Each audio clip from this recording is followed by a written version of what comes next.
Ok, entonces, hoy vamos a ver algo acerca del salvamento acuático. ¿Qué dice la norma? Que todo piscinero o toda persona que quiera prestar el servicio como salvavidas dentro de una piscina debe recibir un curso con el tema de tener unas competencias para poder salvaguardar la vida de los que usan la piscina. ¿Qué es lo que una de las cosas principales que hay que tener en cuenta? Que el salvavidas lo que hace es un apoyo en primeros auxilios, un apoyo para salvar esa vida. O sea, su responsabilidad principal es prestar un apoyo de vida, ¿sí? Vital. Entonces vamos a ver primero que todo qué es peligro y qué es riesgo dentro del salvamento acuático. Entonces, ¿cuáles son los peligros que se pueden dar dentro de una piscina? O para el tema de a los peligros que están expuestos las personas que están dentro de la piscina. Pueden estar expuestos pues, que le den un ataque. Un ataque, entonces, peligro, que haya un ataque cardíaco, ¿cierto? Sí. Ataque cardíaco. ¿Qué más? Muchas veces un calambre, ¿no? Porque yo lo he vivido. Calambres. ¿Sí? Un mareo. Mareos. Bien. Y que tome agua y broncoespire. Ahogamientos. Muy bien. ¿Cierto? Sí. Entonces, esos son los peligros. ¿Y cuáles serían los riesgos de esos peligros? Los riesgos es que si broncoespira puede morir. Entonces, la muerte. ¿Cuál otro? ¿Cuál fue el otro? Aquí podríamos meterle también caídas. El calambre, ¿Cierto? muchas veces uno, como le digo, puede tomar agua y se... Entonces, la muerte. Aquí, fracturas. Sí. ¿Sí? Lesiones musculares. Sí. El ataque cardíaco es que él le da ese ataque cardíaco y puede tomar agua y la muerte. La muerte, sí. Perfecto, ¿sí? Entonces, estos son los peligros y estos son los riesgos. ¿Qué vamos a hacer nosotros para eliminar el peligro y que no haya riesgo de muerte, de fractura y de lesiones musculares? ¿Cuáles serían entonces los controles?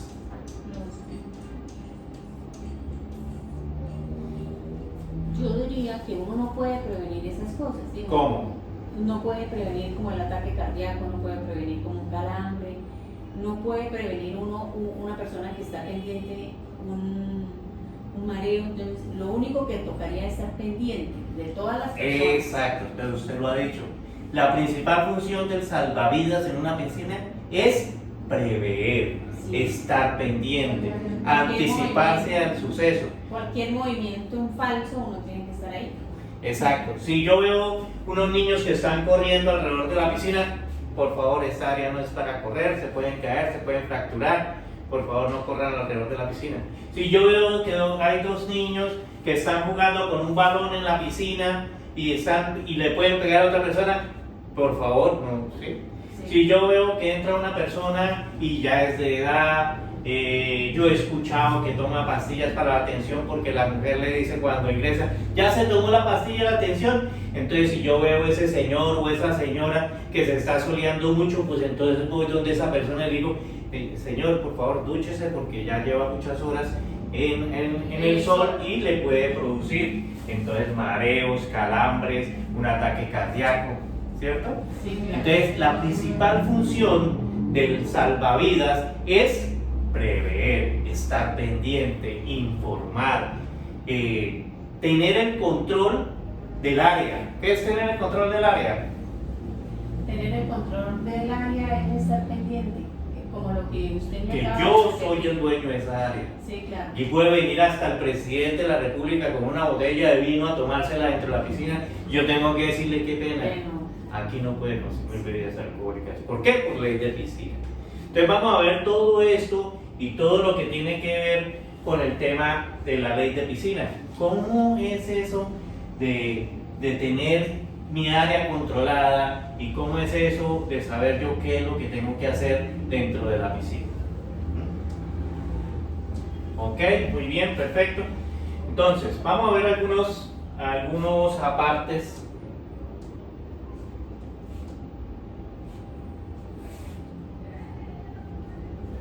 Bueno, un videito muy importante.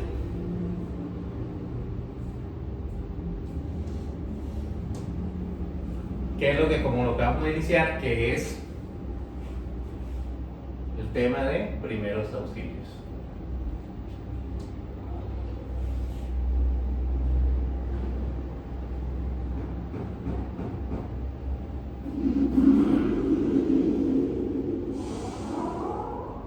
Hoy vamos a hablar un poco de reanimación cardiopulmonar y primeros auxilios. La idea es que aprendamos algunas cosas que hay que hacer antes de ir al hospital. El primer auxilio es justamente eso, maniobras para ser rápidas, simples y eficaces, que sirvan para que la persona esa que eventualmente tiene que ir al hospital mejore o que mejore su pronóstico. Incluso vamos a ver algunas otras cosas en las que vamos a aprender cuándo ir al hospital y cuándo no ir al hospital y qué puedo hacer yo para que esa persona llegue mejor al hospital y que el médico pueda trabajar mejor, todo en pos de un mejor resultado para el paciente, ¿no es cierto? Ante un accidente, que haya paz. Esta palabra está escrita, por supuesto, a propósito. Proteger, avisar y socorrer. Proteger es en un sentido bastante amplio, pero apunta a que uno tiene que cuidarse a uno mismo cuando atiende a la víctima, además de cuidar a la víctima.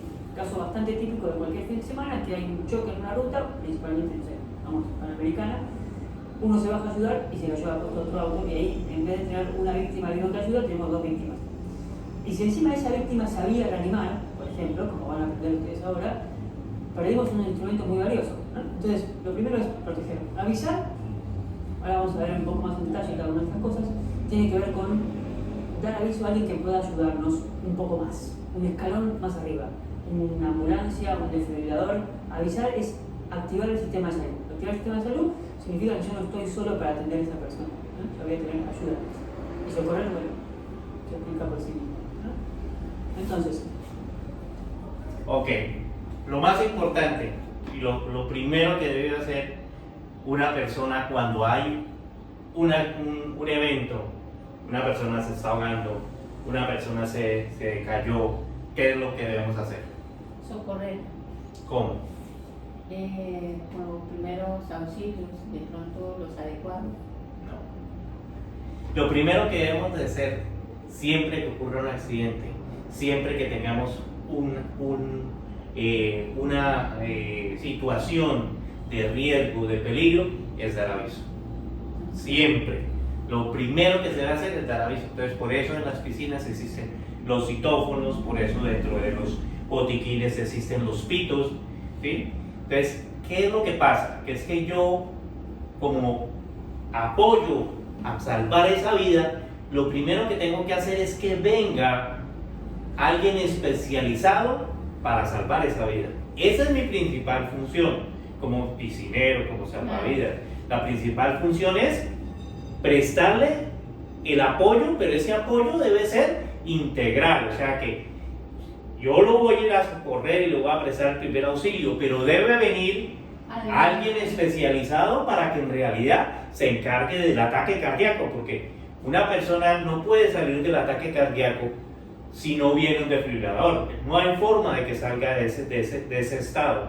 Una persona que tiene una fractura necesita transporte, necesita un médico, necesita alguien especializado. Entonces yo lo primero que debo hacer en caso de una emergencia, en cualquier caso, es dar aviso. ¿Y cómo doy aviso? Miro a la persona, o pito, o llamo por el citófono y mis instrucciones son claras. Llamar a la línea de emergencia. ¿Cuál es la línea de emergencia en Bucaramanga? 123. El 123, muy bien. ¿Y los bomberos? 127, ¿cierto? Entonces, ¿cuándo llamaría a los bomberos y cuándo llamaría a la línea de emergencia 123? El 1, 2 y 3 cuando me presente un accidente. ¿Sí? Cuando necesito Apoyo médico. ¿Y cuándo es los bomberos? Cuando haya un incendio. Cuando haya un incendio, cuando haya una persona, se le trabó el anillo dentro de la reja y la persona está ahí, se le metió el anillo, no está herida, está consciente, está hablando, pero está metido ahí con el anillo. ¿A quién tengo que llamar? A los bomberos. ¿A los bomberos? Claro, porque ellos son los que tienen las herramientas y vienen y cortan adecuadamente. Yo solamente le presto atención primaria. Los servicios básicos de primeros auxilios. Hay que actuar bastante rápido porque lo que puede estar pasando puede ser muy grave o puede no serlo. Si no lo es, yo tengo tiempo. Pero si es muy grave, yo tengo poco tiempo para que el escenario sea lo mejor posible, para que el resultado sea lo mejor posible. Entonces, evaluar los riesgos de la escena, cuidarse ustedes y cuidar a la víctima. Un caso paradigmático de unos médicos que no quisieron acceder a un edificio porque no les parecía seguro ese edificio. No me acuerdo si había un incendio en uno de los pisos o no me acuerdo bien la escena, pero el paciente le hizo juicio al médico porque el médico no quiso subir hasta su departamento y el médico por supuesto que ganó ese juicio, porque lo primero que tenía que hacer era ponerse a él en resguardo, ¿no? Si no, no nos sirve una víctima más, sino que nos sirve una víctima y un médico o alguien que sepa animar, ¿cierto? Evaluar rápido el estado general de la víctima. A nadie que no sea médico se le va a pedir un diagnóstico muy complejo de la situación, sino simplemente tiene paro cardíaco, está respirando, se mueve, no se mueve, ¿qué le pasó? ¿No? Y activar el sistema de emergencia para que podamos poder asistir a la víctima con las cosas que sí vamos a hacer, que vamos a aprender algunas cosas acá, y nunca dejarla sola. Nunca dejarla sola tiene un asterisco, porque puede haber situaciones en las que yo necesito dejarla sola a la víctima. Por ejemplo, yo voy por la calle solo, no tengo teléfono, y veo que una persona tiene un paro cardíaco. Yo tengo que activar el sistema de emergencia, esa es la parte clave, porque si no tengo un desfibrilador, esa persona no va a sobrevivir. Entonces yo tengo que salir corriendo a donde sea. Y ahí no es abandono de persona, ni mucho menos, al contrario, ¿no? Entonces, está muy de moda decir, abandono de persona, cualquier persona enseguida dice eso, y no es tan así. O sea, uno tiene que arbitrar los medios para que a la persona le vaya lo mejor posible. Bueno. Ese es el tema del manejo del paciente. ¿Cuál es mi responsabilidad como salvavidas? Mi responsabilidad como salvavidas es la responsabilidad que tengo con ese paciente para que lo atienda, para que sus seres queridos se hagan cargo de él. ¿Cómo es el tema de entregar a un paciente? Pues bueno, si bien es cierto, ese paciente tomó agua, perdió la conciencia, dejó de respirar, y de pronto se recuperó y ya está bien y está sentado. Entonces, ¿qué hacemos comúnmente? Entregamos el paciente, ¿cierto? Llegó el papá, llegó la mamá, llegó el tío, llegó el hermano. Lo que hacemos es entregar al paciente. No. Siempre se debe hacer la entrega del paciente adecuada. Entonces, ¿cómo sería una entrega del paciente adecuada? Si viene un equipo médico con una enfermera, la entrega al paciente se le hace a ese equipo médico. Si hay que llevar esa persona a la clínica o al hospital en un taxi, en otro vehículo, en el vehículo de la familia, hasta que no llegue ese paciente hasta el centro médico, no es responsabilidad mía. Entonces yo debo hacer entrega al paciente. ¿Y cómo se hace la entrega del paciente en los conjuntos residenciales de una persona que tuvo una inmersión y que tuvo pérdida de conciencia? Pues hay que ir hasta la portería donde hay una bitácora que llevan los vigilantes y se hace la anotación, se hace entrega del paciente el cual sufrió un incidente de inmersión en la piscina a tal y tal hora. Se le recomienda a la familia dirigirse al centro médico más cercano para que sea evaluado médicamente. Y me hace el favor y me firma. Eso es una entrega del paciente.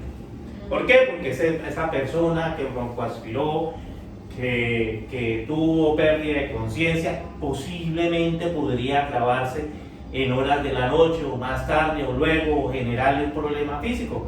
Entonces, ¿quién va a tener la responsabilidad si usted no hizo la entrega? El piscinero, el salvavidas. ¿Ok? Entonces, muy importante la entrega del paciente. No improvisar si uno no sabe. Usar el teléfono, cualquier persona que tenga un teléfono puede comunicarse con el 911, con el 107 y recibir algunas instrucciones básicas. Uno no sabe nada de nada y le van a preguntar en 4 o 5 preguntas lo que hace falta para que esa persona ya empiece a mejorar. La primera pregunta va a ser, ¿respira o se mueve? Si no respira ni se mueve, ya se sabe que mucho más información no hace falta. Ahí tiene que llegar una ambulancia con un desfibrilador y alguien que sepa hacer compresión. Casos importantes, bueno, lo que les contaba de la ruta pasa siempre. Pasó en el estado de la ANE también que hubo segunda de ruta donde algunos bomberos quedaron atrapados, ni hablar en Torres Gemelas. Pero evaluar. ¿Qué pasó en el 911? Resulta que habían 2 torres gemelas, ¿cierto? Sí. 2 torres gemelas. Y esas torres gemelas,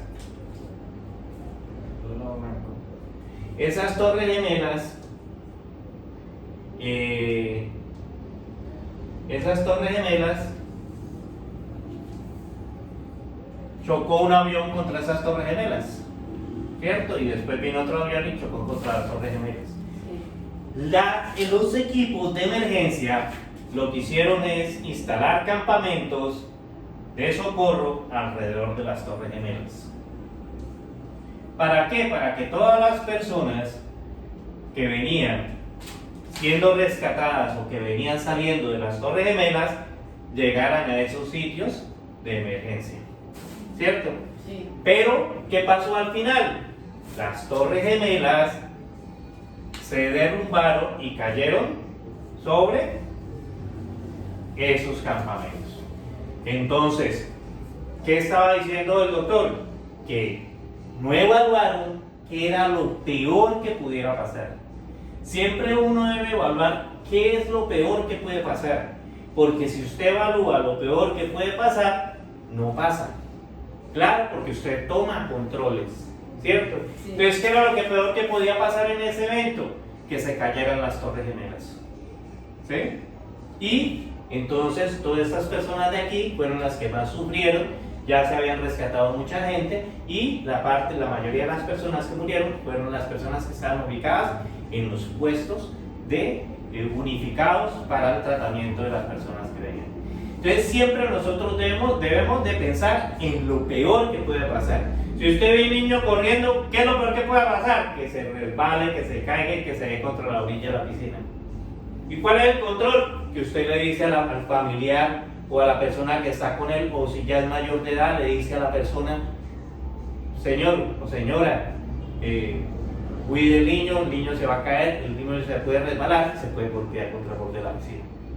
Podrá mucha gente decirnos que somos trascendentalistas, que todo lo hacemos accidente, pero es nuestro trabajo.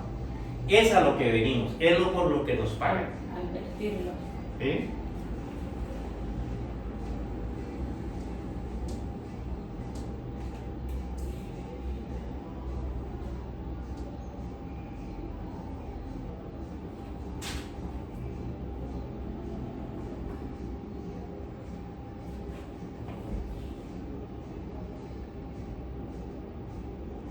Los riesgos de la escena es algo crucial. Bueno, vamos a evaluar la víctima. Acá lo primero que vamos a ver es qué hacer con un paro cardíaco. Hay muchas situaciones, pero lo primero que tenemos que hacer es ver qué hacer con un paro cardíaco. Lo primero es uno acercarse, uno se acerca al presunto paciente, y una de las cosas que uno puede hacer, uno lo que tiene que hacer es estimularlo enérgicamente. ¿Qué significa eso? Acercarse y hablarle fuerte y generar una especie de estímulo casi doloroso, como para que si el paciente tiene un estado que no es un paro cardíaco pueda responder. Por ejemplo, si se desmayó y yo lo estimulo fuerte, algún gesto va a hacer, algún quejido va a hacer. Si el tipo tiene un paro cardíaco no va a hacer nada. Entonces, una de las cosas que uno hace es acercarse, uno puede cerrar un poco el puño y con los nudillos apretar el esternón. Fíjense ustedes, si se aprietan el esternón con los nudillos duele un poco. Ya cuando no apretarse muy fuerte ya duele un poco. Entonces, imagínense, ustedes llegan a la persona y le dicen: señor, ¿me escucha? Bien enérgicamente, para que pueda responder. Si no respira y no responde. Una cosa importante es saber en dónde está el corazón. ¿Dónde está el corazón? No. ¿En dónde? Tampoco. Está esa como acá. No. Exacto. Ahora que el corazón, ¿qué dice biología? La biología que nos enseñaron a todos en primaria, que el corazón estaba ligeramente a la izquierda. Entonces todo el mundo ubica el corazón acá. No.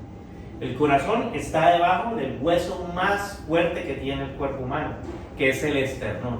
Está 2 dedos arriba de este huequito que usted siente aquí. El corazón está ahí. Acá. Entonces, por eso las compresiones que yo debo hacer para respiración, para reanimación cardiopulmonar, deben ser sobre el esternón, El hueso duro. sobre ese hueco duro. Claro, ahorita vamos a ver cómo lo va a hacer el médico. Pero ese es el hueco ese es el hueso más fuerte. Luego ese hueso debe bajar y debe pichar el corazón para que él bombee. Luego esa fuerza va a ser bastante grande. Cuando yo hago eso mismo en este lado, que es donde están las costillas, lo que hago es partir costilla, perforar pulmón y agravar la situación del paciente.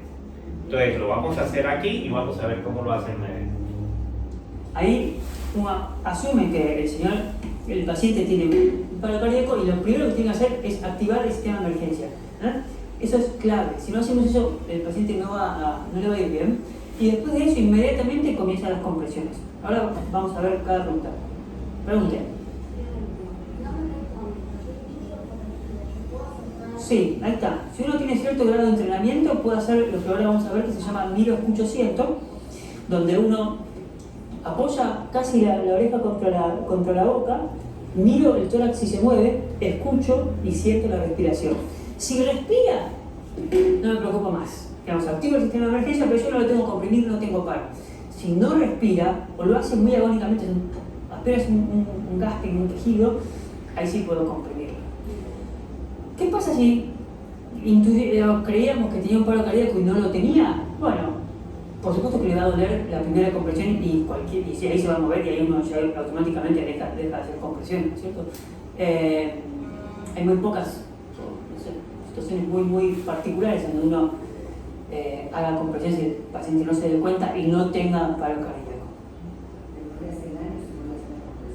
Sí, es muy probable que le generes puede generar fracturas costales, puede generar la ruptura de los cartílagos que unen el esternón con las costillas, que eso duele, pero uno tiene que pensar que a priori tiene un paro cardíaco. Entonces, no hay nada peor que eso. Ese es el escenario que antecede la muerte, o como se definía antes, la muerte es la muerte misma, digamos. Entonces, señor, ¿me escucha? Si no responde, si no respira, ese paciente tiene un paro cardíaco, tenemos que hacer compresiones, pero primero hay que activar el sistema de emergencia. Si respira pero no responde y el tipo no se cayó de muy alto, por ejemplo, yo lo puedo poner de costado para que el deterioro de la conciencia no haga que si vomita se vaya eso a la vía aérea, ¿no? Pero eso es algo optativo de alguna forma. Todas estas recomendaciones surgen básicamente del Colegio Mexicano de Cardiólogos y de lo que dispone el Ministerio de Salud de la provincia y de la nación, ¿no? Entonces, vamos antes de pasar a eso, al tema de activar el sistema de emergencia. Cuando yo activo el sistema de emergencia, miro a alguien a los ojos y le digo, llama al 911, llama al 107 o llama a una ambulancia. Pero tengo que ser indicativo, tengo que ser claro y tengo que ser directo hacia alguien. La clásica situación es que hay una persona, una víctima, alguien llame una ambulancia. Agarro el WhatsApp, a ver si me llegó algo. Nada. Nadie se hace cargo y ahí estamos perdiendo un tiempo muy valioso, ¿no? Entonces eso es clave, ahí empieza la cadena de vida. Vamos con el tema de las compresiones. Las compresiones tienen que ser rápidas y fuertes. Cuando digo rápido, es rápido, básicamente a 100 a 120 veces por minuto. Eso es muy rápido, eso es casi 2 veces por segundo, ¿no? Fuerte porque hay que hundir un tórax humano casi 5 centímetros. Tengo que dejar que el tórax vuelva para atrás y volver a hacerlo. Todo eso 100 veces por minuto. Si uno tiene cierta instrucción, podría parar para hacer respiración boca a boca, pero no me quiero centrar en eso ahora porque a veces o la persona está vomitada o se detiene la compresión, que es mucho más importante que la respiración. Lo que se entendió, y esto cambió hace un poco más de 5 años, es que lo importante es que la sangre se siga moviendo. No importa si tiene mucho oxígeno o poco oxígeno. Para eso, nosotros en cada botiquín que tenemos dentro de nuestros sitio, en nuestra área, tenemos un dispositivo para poder dar respiración sin entrar en contacto con la ventilación, ¿cierto? Pero ya ellos dicen, médicamente dicen que es más importante realizar la reanimación cardiopulmonar, o sea, presionar el corazón para que siga bombeando, que aplicarle oxígeno a la persona. ¿Por qué? Porque muchas veces no le llega el oxígeno, porque el oxígeno no es tan importante para esa sangre que ya está dentro del organismo, porque esa sangre que está dentro del organismo ya lleva oxígeno. Pero ¿qué es lo más importante para salvarle la vida? Que esa sangre llegue al cerebro, llegue a los diferentes órganos que son vitales y así tratar de proteger la integridad física del paciente. Entonces, encontramos estos dispositivos dentro de nuestros botiquines, pero no se hacen muy necesarios a la hora de hacer esta maniobra. Pero que la sangre se siga moviendo. Y la única forma que yo tengo que hacer eso es apretar el corazón a través de las costillas. O sea que imagínense la situación, porque uno dice, bueno, yo hago compresiones. Estoy apretando algo que se tiene que llenar, se tiene que vaciar y lo tengo que hacer a través de la caja torácica. O sea que es algo bastante complejo. Es muy importante no detenerse. Siempre aparece alguien que dice, a ver, fíjate el pulso, a ver, fíjate ahora si sobrevivió. No. La principal causa de que el corazón se detenga es porque lo agarró una arritmia después de un infarto. Entonces, si yo no le doy una fuente de energía que recoordine el corazón de nuevo, eso no va a cambiar. Entonces, hasta que no llegue un desfibrilador, yo lo estoy esperando porque activé el sistema de emergencia, esa situación no va a cambiar. Supongamos que es otra situación, que tiene, no sé, esto que se hace muy específico, pero que tiene mucho potasio porque era un tipo de diálisis que no fue diálisis. Si yo no le revierto eso, no va a cambiar. Entonces, para eso tiene que llegar la ambulancia, ¿no? Mientras tanto, yo gano tiempo con las compresiones, ¿no? Entonces, para hacer las compresiones tenemos que tener 2 o 3 reparos, no mucho más, pero lo importante es que recuerden que es rápido y que es fuerte. Fíjense, donde termina su esternón, que era lo que explotábamos para eso, hay una pequeña bolita que se le apretan un poco duro, eso se llama apéndice cifoides. Por ahí ponen 2 dedos, arriba de ahí, como está señalado acá, ¿no? Van a poner el canto de la mano por arriba de estos 2 dedos. Y yo le apoyo una mano y le pongo la otra mano arriba y la cierro, ¿sí? De esa forma disminuyo el área que voy a hacer yo presión para que esté bien focalizada en el área cardíaca. El corazón es algo bastante chico, no es gigante, es así, es chiquito. Entonces voy a hacer fuerza justo ahí, ¿no? Entonces, si quieren los del fondo, párense para ver esto. Entonces, este muñeco tiene una válvula que hace ruido si no hace la compresión bien. Pero hay cuestiones claves. La cuestión clave es, primero, yo identifico esto, 2 dedos por arriba, apoyo una mano, pongo la otra, que la cierra, y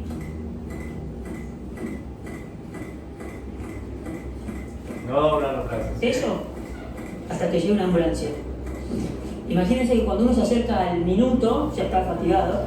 Ya... Bueno, vamos a hacer el ejercicio de poner las manos. Entonces, te vas a levantar y vas a colocar las manos como lo explicaron. Aquí, ahí, muy bien, se entrelazan los dedos.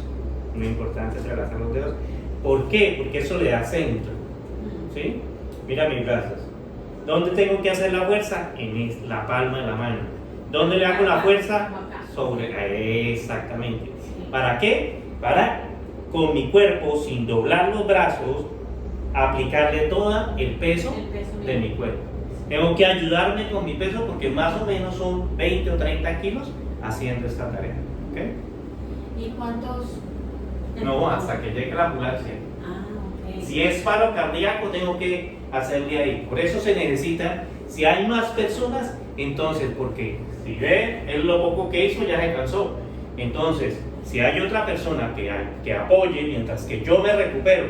Por eso es importante el tema de por qué ahora no se da respiración boca a boca, que llamaban comúnmente respiración con estos aparatos, porque qué tal la persona haciendo esa tarea con esos 20-30 kilos empujando y aparte de eso soltar y hacerle respiración boca a boca y otra vez aquí, ¿qué pasaría? La persona pierde la conciencia. ¿Por qué? Porque el esfuerzo físico consume oxígeno y cuando yo le estoy aplicando oxígeno también pierdo oxígeno Entonces, en determinado momento, en hacer esa tarea al tiempo, lo que va a hacer es que yo pierda mi oxígeno. Y si yo pierdo mi oxígeno, me voy a desmayar. ¿Y qué ayuda le voy a prestar a él? Ninguna, porque si yo también me accidento, entonces no. Entonces, si hay más personas que me ayuden a hacer la compresión, pues me turno. Hago hasta que yo vea que puedo, cambio, pido cambio, la otra persona entra en juego con el paciente y nos vamos alternando. ¿Para qué? Para soportarle y darle esa presión al corazón y esperar que venga ¿quién? La ambulancia. La ambulancia. Pero si usted no la pidió, usted no pidió ayuda, no va a llegar nadie. ¿Cuánto tiempo puede quedarse usted ahí? Exacto. No, lo primero Entonces, ¿qué es lo primero que hay que hacer? Mirar al que esté alrededor y recomendarle que pida la ambulancia. Que pida la ambulancia. Por eso en las piscinas existe el pito, existe el citófono. Entonces yo primero tengo que correr ¿a dónde? Al citófono. Para el citófono. Por favor, pida una ambulancia. Por favor, llame a los bomberos. Tengo que traer ayuda, porque yo soy un soporte básico. ¿Sí? Soy salvavidas. Creo que yo tardo por lo menos 5 o 6 diapositivas en recuperar el aire. Pero una de las cuestiones claves es que yo le tengo que tirar el cuerpo encima, ¿sí? Cada vez que ven una película que hacen así, eso no sirve.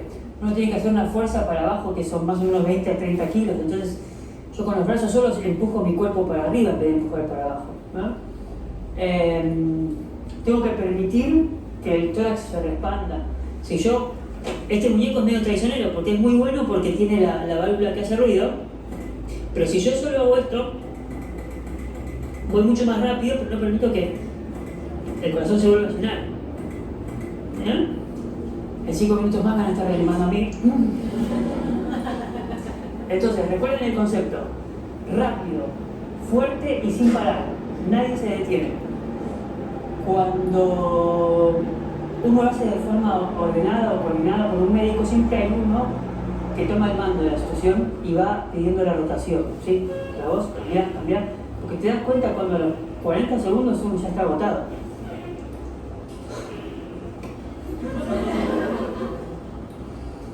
Bueno, muy bien.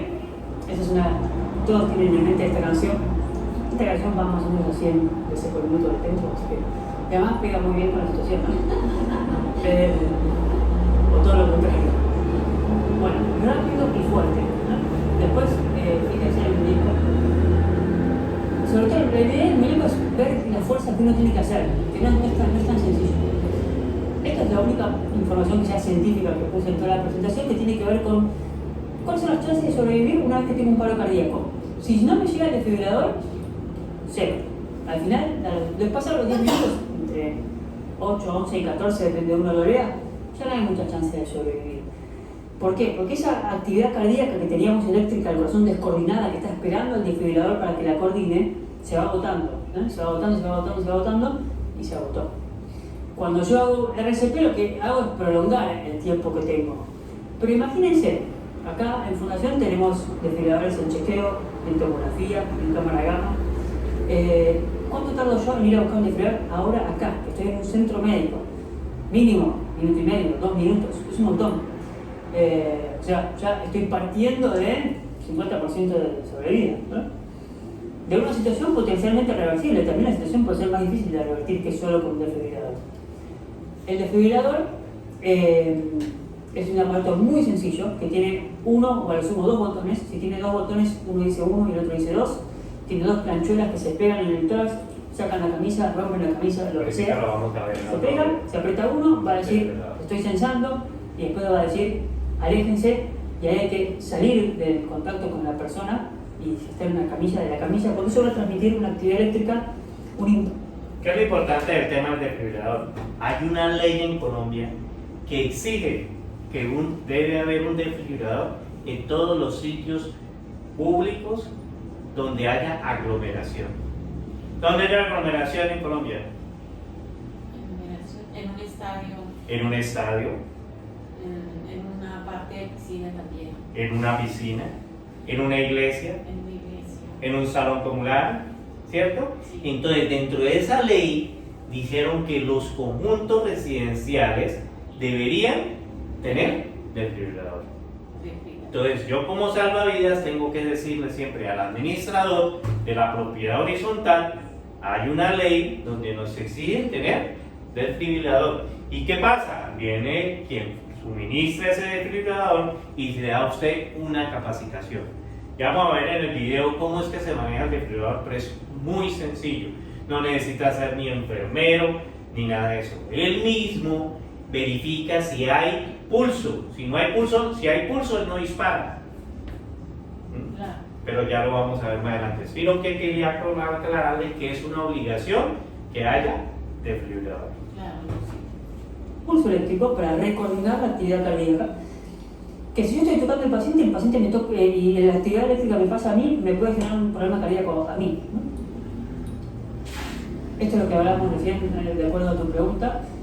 En general, en la instrucción básica no se explica tanto porque lo importante es identificar que no respira y empezar por las compresiones.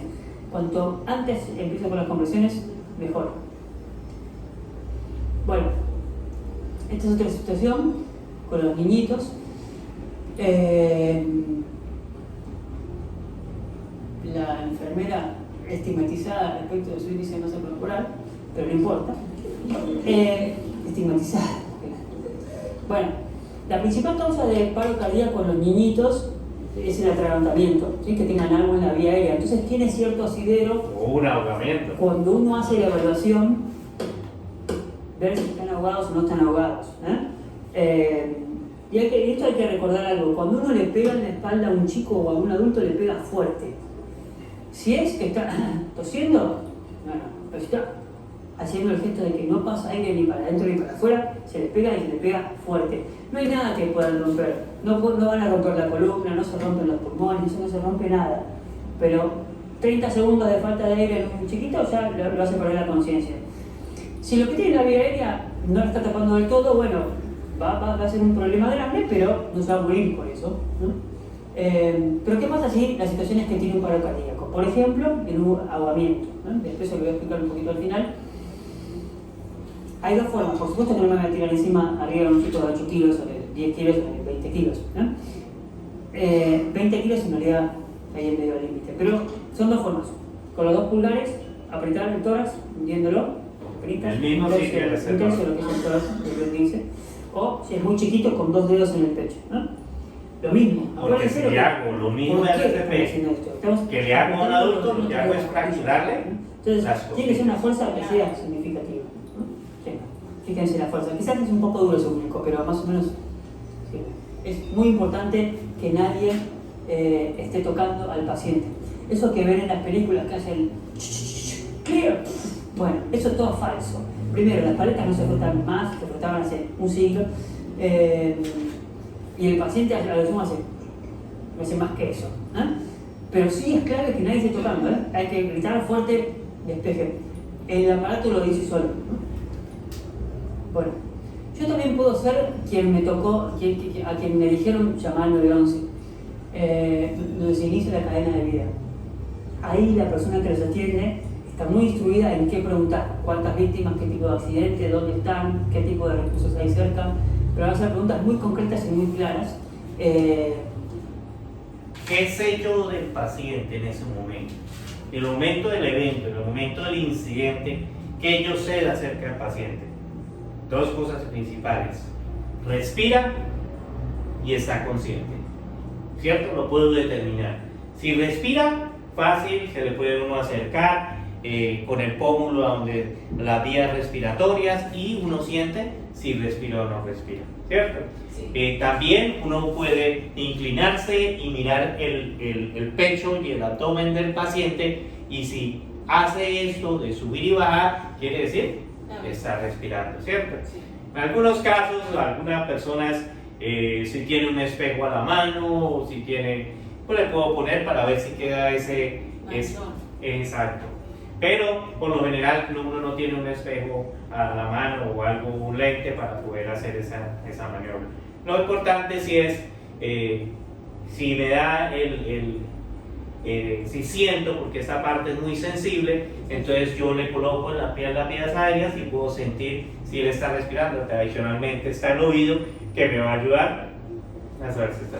Claro. Y si está consciente, simplemente, pues si una persona cuando está consciente, entonces tiene los ojos abiertos, está sus ojos en la posición normal, centrados dentro de la órbita del ojo. Entonces puedo establecer si se mueve quiere decir que tiene conciencia, si no se mueve no está consciente. Claro. Y siempre esperar a que cuelgue el que los atendió, no cuelguen ustedes. Ya informé, claro. El tipo dice, bueno, ahora cuelgue. En general, ellos son muy claros en eso. Porque si no, uno en la adrenalina del momento quiere explicar un montón de cosas y no puede.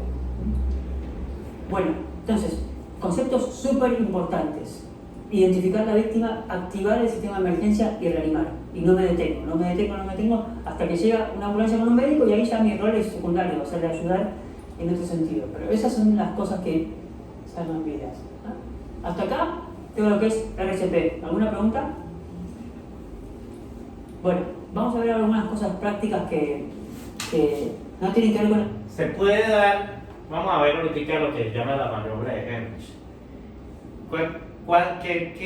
¿Qué probabilidad hay de que exista un atragamiento con una bolita, con un juguete, con algo de comida dentro de la piscina? Se puede.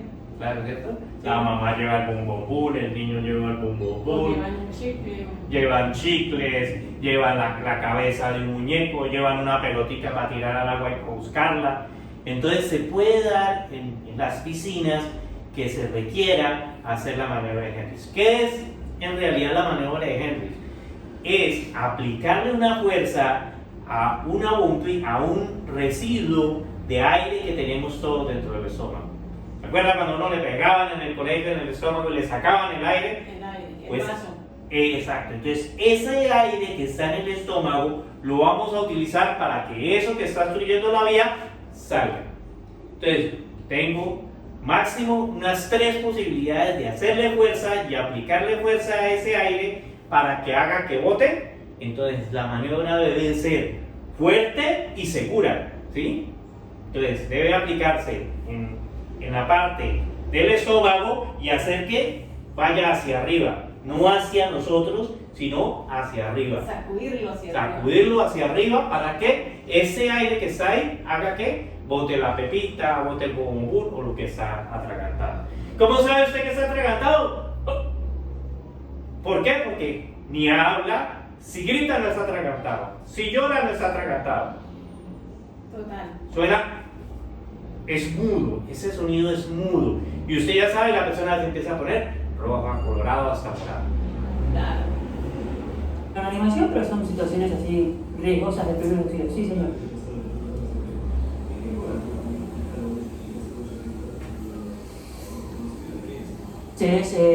Debería haber en los lugares públicos de alto tránsito, por ejemplo, aeropuertos, estaciones. ¿Dónde debe haber un Se supone que en la mayoría de los lugares de atención al público de alto volumen tendría que haber.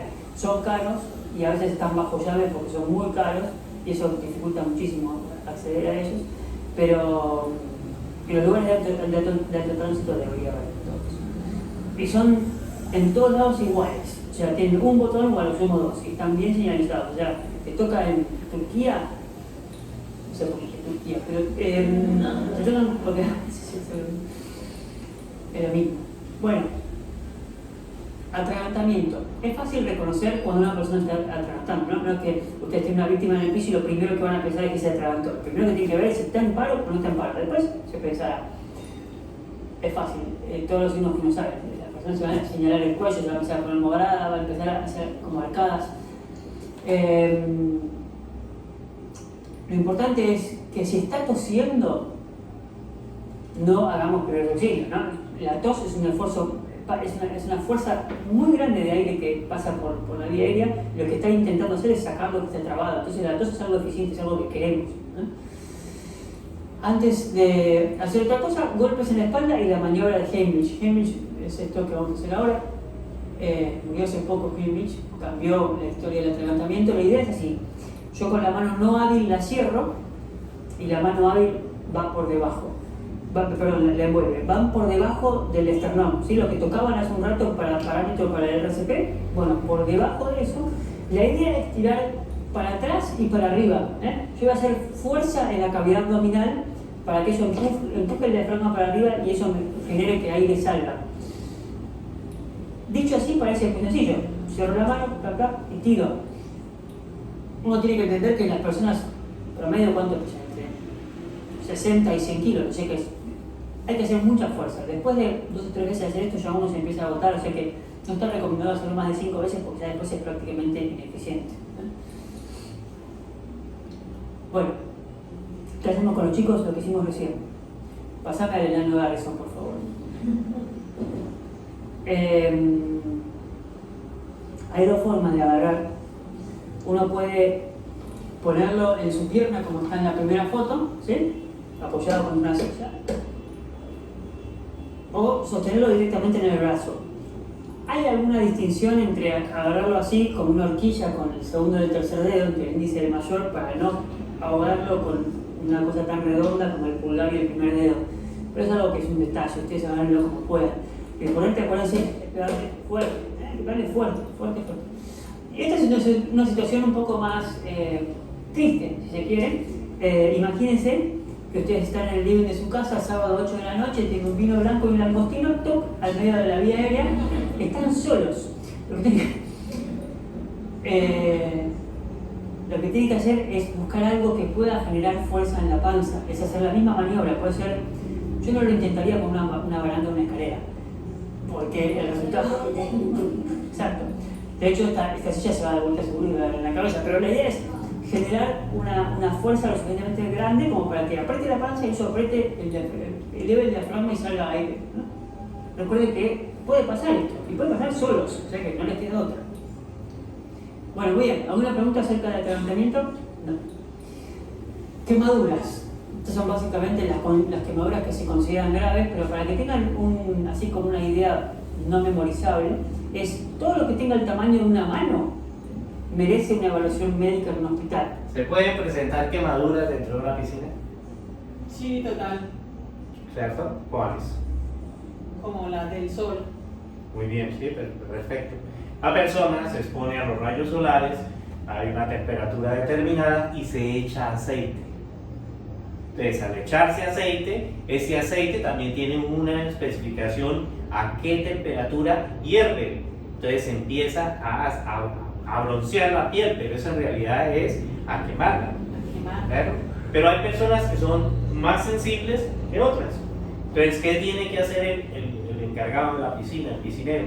Estar pendiente que la persona se esté duchando. Porque adicionalmente, cuando la persona empieza a solearse, empieza a perder agua, se deshidrata, ¿cierto? Entonces hay que tener cuidado. Entonces, ¿se puede quemar con los rayos del sol? Sí.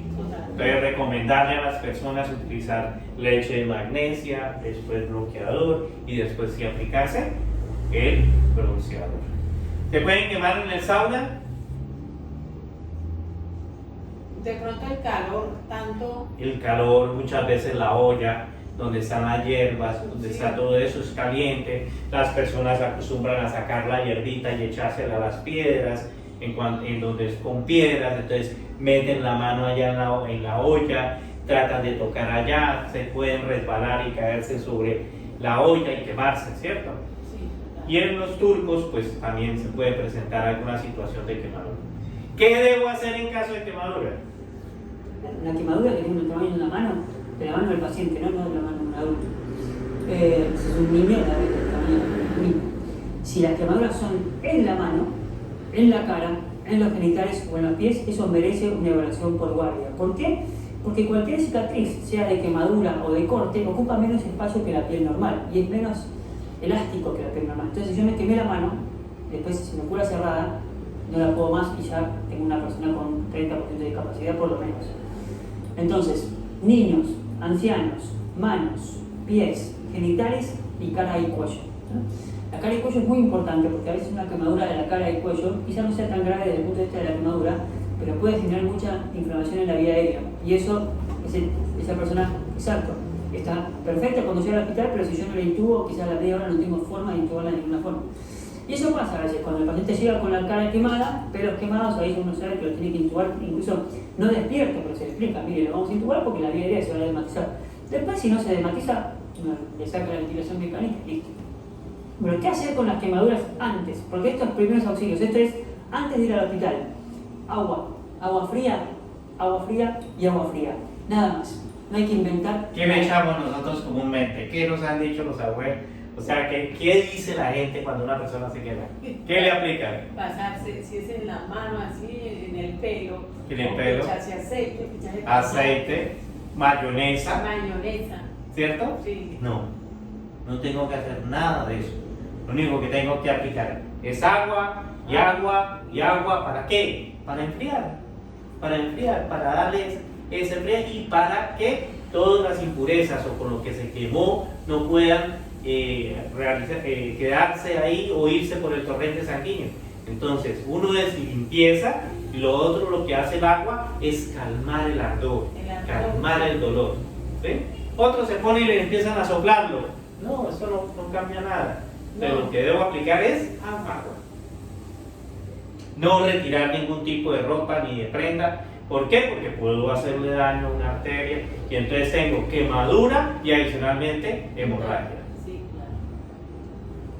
Cuando la piel se quema de una forma y queda colorada y después se va a generar la ampolla, las terminales nerviosas están avisando: me quemé, me duele, me quemé, me duele, me quemé, me duele, me quemé, me duele.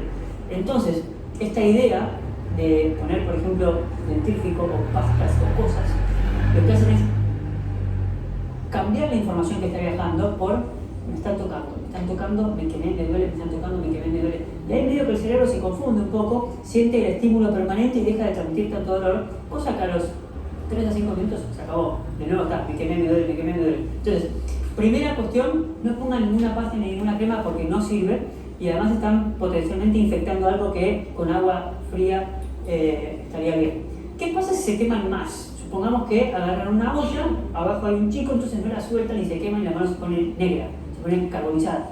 Ahí no va a doler tanto. Es mucho más grave la quemadura, es verdad, pero no va a doler tanto porque las terminales nerviosas que transmiten la información se quemaron. Exacto.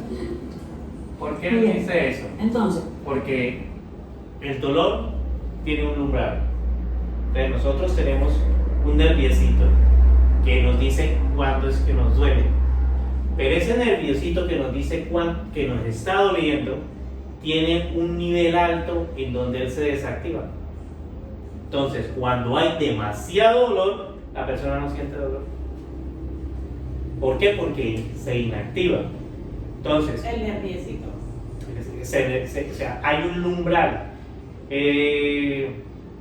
Una persona puede estar atropellado, pasó una volqueta por encima y le quitó la pierna. Y usted es esa persona y él ya no le duele. ¿Por qué no le duele? Porque pasó ese umbral del dolor. ¿Sí?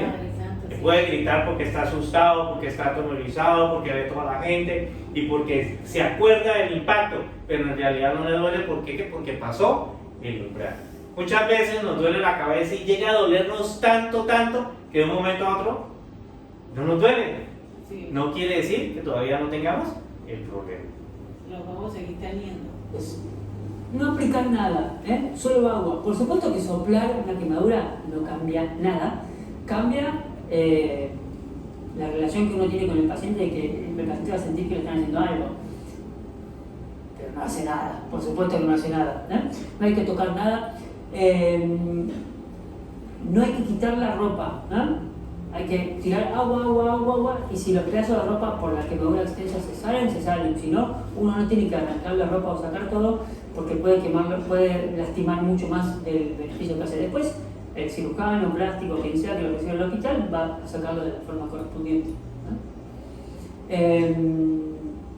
¿Qué pasa si hay una cuestión más grave? Que la persona se prende fuego entera,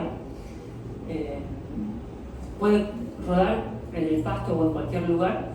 La idea es que el oxígeno es la fuente fundamental para que el fuego esté ardiendo, digamos, Entonces, si yo tengo que sacarle oxígeno a ese fuego, lo puedo hacer con una manta, con una campera, con lo que sea, o con que ruede.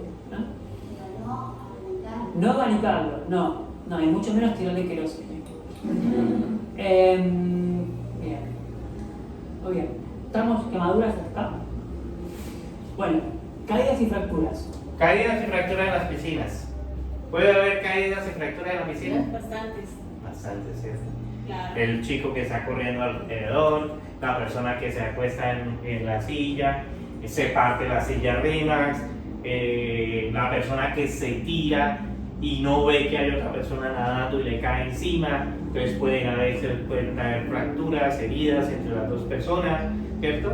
La persona que se tira y no ve que el piso es demasiado llanito, o sea que no hay la suficiente distancia para que él caiga y se puede fracturar la frente, se puede fracturar la nariz, ¿cierto? Claro. Y nada más depende de las chancletas, sandalias, esas mismas lo hacen. Depende el tipo de calzado, depende del tipo de piso, depende si está mojado o no está mojado el piso, depende si llovió, si está lloviendo o si llovió, ¿sí? Y la contextura del piso, entonces todo eso depende de eso. Entonces pueden haber fracturas. ¿Qué hacemos con esto? Todo esto es, recuerden, antes de ir al hospital, no es que con esto resolvieron, porque si no, nos moriríamos de hambre. Lo importante es inmovilizar la fractura, ¿eh? Básicamente por dos motivos. Primero, porque hace que duela menos, al moverse menos el hueso dentro. La mayoría de las personas piensan que cuando hay un accidente, lo primero que tengo que traer es la camilla. Claro. ¿Sí? Entonces dicen, no, se cayó, se partió el brazo, traiga la camilla. Y todo el mundo lo primero que va es por la camilla. Yo le hago una pregunta, ¿la camilla cabe en un taxi? No. ¿La camilla cabe en el ascensor? ¿La camilla cabe en el caracol de la escalera? No, ¿cierto? La camilla. Entonces, tengo que saber exactamente cuánto es que tengo que utilizar la camilla. ¿Cuándo utilizo la camilla? Cuando presuntamente puede haber una lesión de la columna cervical. ¿Sí? Claro. ¿Y cómo sé yo si hay una posible lesión de columna vertebral? Hay varias formas de saber. Primero, la persona pierde el control de sus esfínteres, entonces orina o defeca. Segundo, lo que vamos a ver de pronto en algunas personas es que nosotros tenemos dos pepitas dentro del ojo y la pepita más pequeña se dilata, o sea, se agranda un poquito. Entonces uno le mira a los ojos y ve que la pepita está ligeramente agrandada. En los hombres también existe el tema de que le da una erección, se llama preapismo. Entonces por eso un médico o una enfermera cuando llega a un accidente de moto, lo primero que hace es pasarle el codo por el miembro para ver si es hombre, le pasa el codo por el miembro para ver si tiene una erección. Si tiene una erección quiere decir que posiblemente tenga una lesión en la columna. En las mujeres, entonces tenemos estos dos huesitos, entonces uno le aplica una pequeña fuerza a esos dos huesitos y si se mueve uno en contraprestación del otro, el uno se queda quieto y el otro se mueve un poquito, la presión que debe hacer es poca, ¿no? No mucha presión, sino simplemente tentarlos, y si uno de esos se mueve y el otro no se mueve a tiempo, quiere decir que puede haber una posible lesión cervical. Duele menos.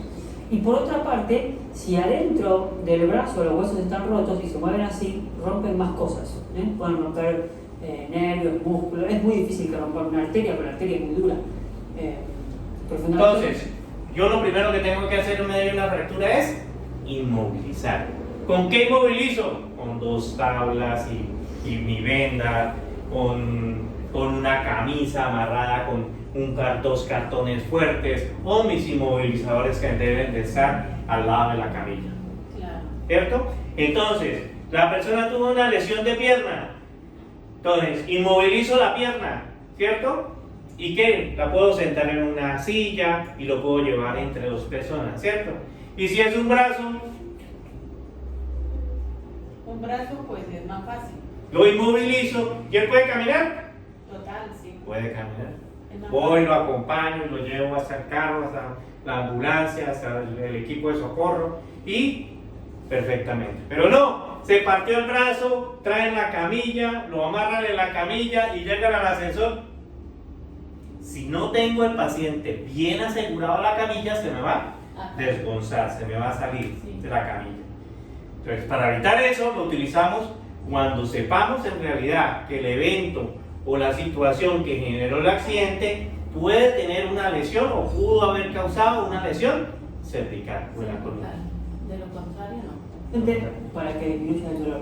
Retirar todo lo que sean anillos, relojes, pulseras y demás, porque eso se puede edematizar mucho y generar un segundo problema.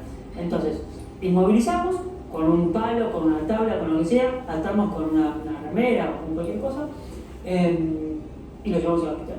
Si la fractura es expuesta, o sea que los huesos salieron para afuera de la piel, no hay que intentar hacer nada raro, no metan para nada, no intenten acomodar, agua, venda y al hospital. Venda es muy fácil decirlo, pero ¿cuántos de ustedes tienen vendas en su casa? Nadie. Entonces, ropa limpia, idealmente ropa limpia blanca y con eso alcanza. Bueno, muy bien. Vamos a aprovechar lo de las caídas y las fracturas para explicar algo que viene más adelante, pero me parece que pega mejor ahora. Vamos a agarrar el muñeco.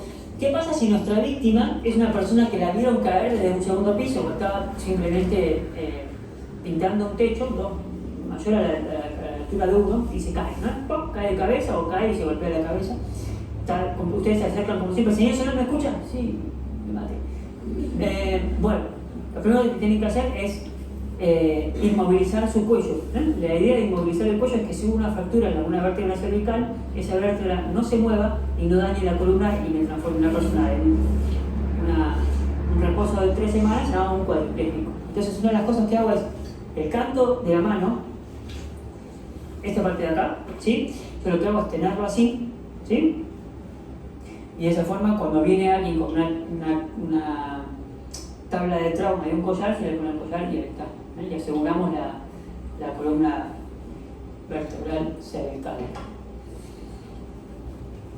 Esa es una de las cosas más importantes. El que sostiene no se mueve hasta que no llega alguien más. O sea, se empieza encima. Ahora, ¿qué pasa si tiene las dos cosas? Tiene paro cardíaco y sospecha de fractura de la columna.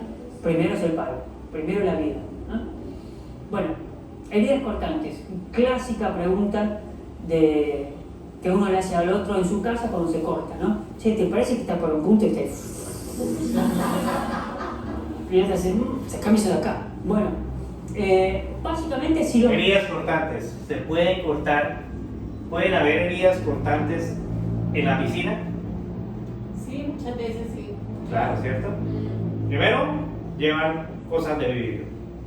Sabes que llevan el juguito, que llevan cualquier termito, puede ser de vidrio, y uno no se da cuenta y en determinado momento se puede partir ese envase. Por eso está prohibido todos los envases de vidrio en las piscinas, ¿cierto? Porque en cualquier momento se puede partir y puede lesionar a otra persona o a uno mismo. ¿Se pueden cortar con los orillos o los filos de la losa que conforma la piscina? Sí, total. Claro, ¿cierto? Por el tiempo, el agua de las piscinas va corroyendo todos los que son los empates o lo que son las brechas de las losas del piso, de la piscina. Sí, el Entonces, cloros, todo eso va carcomiendo y ese filo en determinado momento puede cortar a una persona. Sí. ¿Cierto?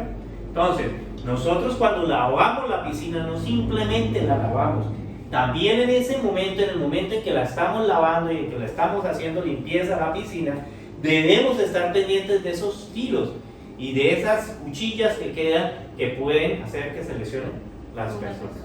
¿Una persona se puede cortar con una hoja? No. Sí. ¿Con una hoja? Con una hoja se han cortado. ¿Sí? No. Entonces, hay muchas cosas con las que personas... La dureza de la piel es muy diferente, mi dureza de mi piel a la dureza de su piel. Claro. Entonces, también es un factor que debemos tener.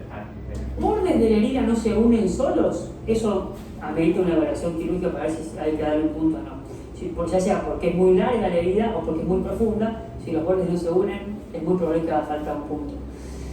Si los cortes son en las manos o en la cara por una cuestión estética y las manos por una cuestión funcional, también amerita ir a la guardia para ir a ver cómo se sutura. Por ejemplo, la cara la suturan los cirujanos plásticos, pero las manos en general son traumatólogos de manos que lo suturan por una cuestión de preservar la funcionalidad futura de cómo va a ser la cicatriz. Entonces, misma medida, van a ver que en casi todas las diapositivas lo importante es el agua. Agua, jabón y nada más, ¿eh? Ni mertiolate, ni cosas extrañas, ni nada. Agua, jabón y nada más. Levantar el brazo no tiene mucho sentido para detener el flujo de sangre, porque sí, yo aumento el drenaje venoso, pero la arteria tiene una fuerza que si yo tuviera un corte acá, puedo manchar el techo con la sangre, con lo cual no tiene mucho sentido. El hielo lo que hace es vasocontraer un poco, entonces serviría un poco para detener el sangrado. Los torniquetes son algo muy específico de situaciones muy traumáticas, ya sea heridas de guerra, politrauma, en algunas situaciones, amputaciones. ¿Cuándo se aplica un torniquete? Los torniquetes están prohibidos, pero ¿cuándo debo aplicar un torniquete? Un semitorniquete. Cuando la herida es demasiado grande. Una persona que se amputa un dedo, una persona que se amputa una mano. Debo aplicar el torniquete. ¿Por qué? Porque debo detener el torrente sanguíneo. ¿Sí? ¿Para qué? ¿Qué es lo que pasa cuando la sangre sale del cuerpo humano? Se seca. Porque tiene anticoagulante. Entonces, cuando la sangre empieza a salir, ella se puede secar. Entonces yo lo que tengo que buscar es encapsularla para que se seque y ella misma tape el corriente sanguíneo. Entonces, yo le hago un torniquete inicial y le pongo el vendaje o lo que tenga que ponerle, ¿cierto? Y le suelto poco a poco. ¿Para qué? Para que poco a poco vaya saliendo sangre y se vaya secando hasta que se forme una masita, y esa masita es la que me hace que la hemorragia no siga saliendo. Bien. Montañas. A ustedes seguramente les han tomado la presión alguna vez en su vida. ¿Recuerdan cómo se infla el manguito, que al final cuando está en el máximo de inflado duele un poco? Esa es la fuerza que hay que hacer para comprimir una arteria. O sea, imagínense eso puesto durante 15, media hora, 45 minutos. El dolor es tremendo. Y la fuerza que hay que hacer es tremenda. Entonces se usan unos aparatos especiales. No es que uno ahí MacGyver se saca el cinturón y ya está. Imposible. Chao. Sí. No vas a lograr comprimir la arteria, pero por lo menos vas a mejorar la capacidad para coagular, en general el tapón hemostático. ¿Sí? Intentarlo limpiar con algodón. El algodón es un gran enemigo porque se empieza como a hacer hilachas. ¿Qué tengo en el botiquín que es esencial para detener una hemorragia? Entonces, el algodón no lo recomienda, ¿sí? Porque el algodón lo que hace es las fibras se unen y el algodón lo que hace es que absorbe simplemente. Pero sí puedo utilizar los apósitos, ¿sí? Y envolver con la gasa, con las vendas elásticas, ¿cierto? ¿Por qué? Porque estos apósitos lo que hacen es empaparse y al secarse van a crear el tapón. Y esto, entonces lo pongo en la herida y envuelvo con una venda elástica. ¿Para qué? Para generarle presión.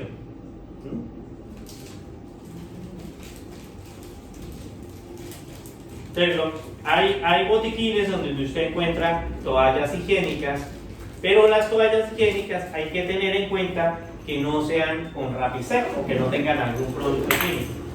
Tienen que ser de esas toallas buenas noches, que son toallas normales, y entonces le envuelven la toalla higiénica y le ponen la venda elástica encima para hacer que se contenga la hemorragia. Queda dentro todo sucio.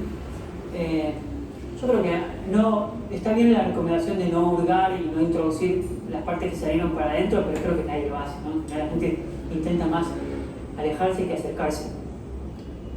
Bueno, esto es una situación poco probable, pero puede pasar. ¿Por qué no? Empalamiento. Entonces, podría haber un empalamiento. ¿Qué es un empalamiento?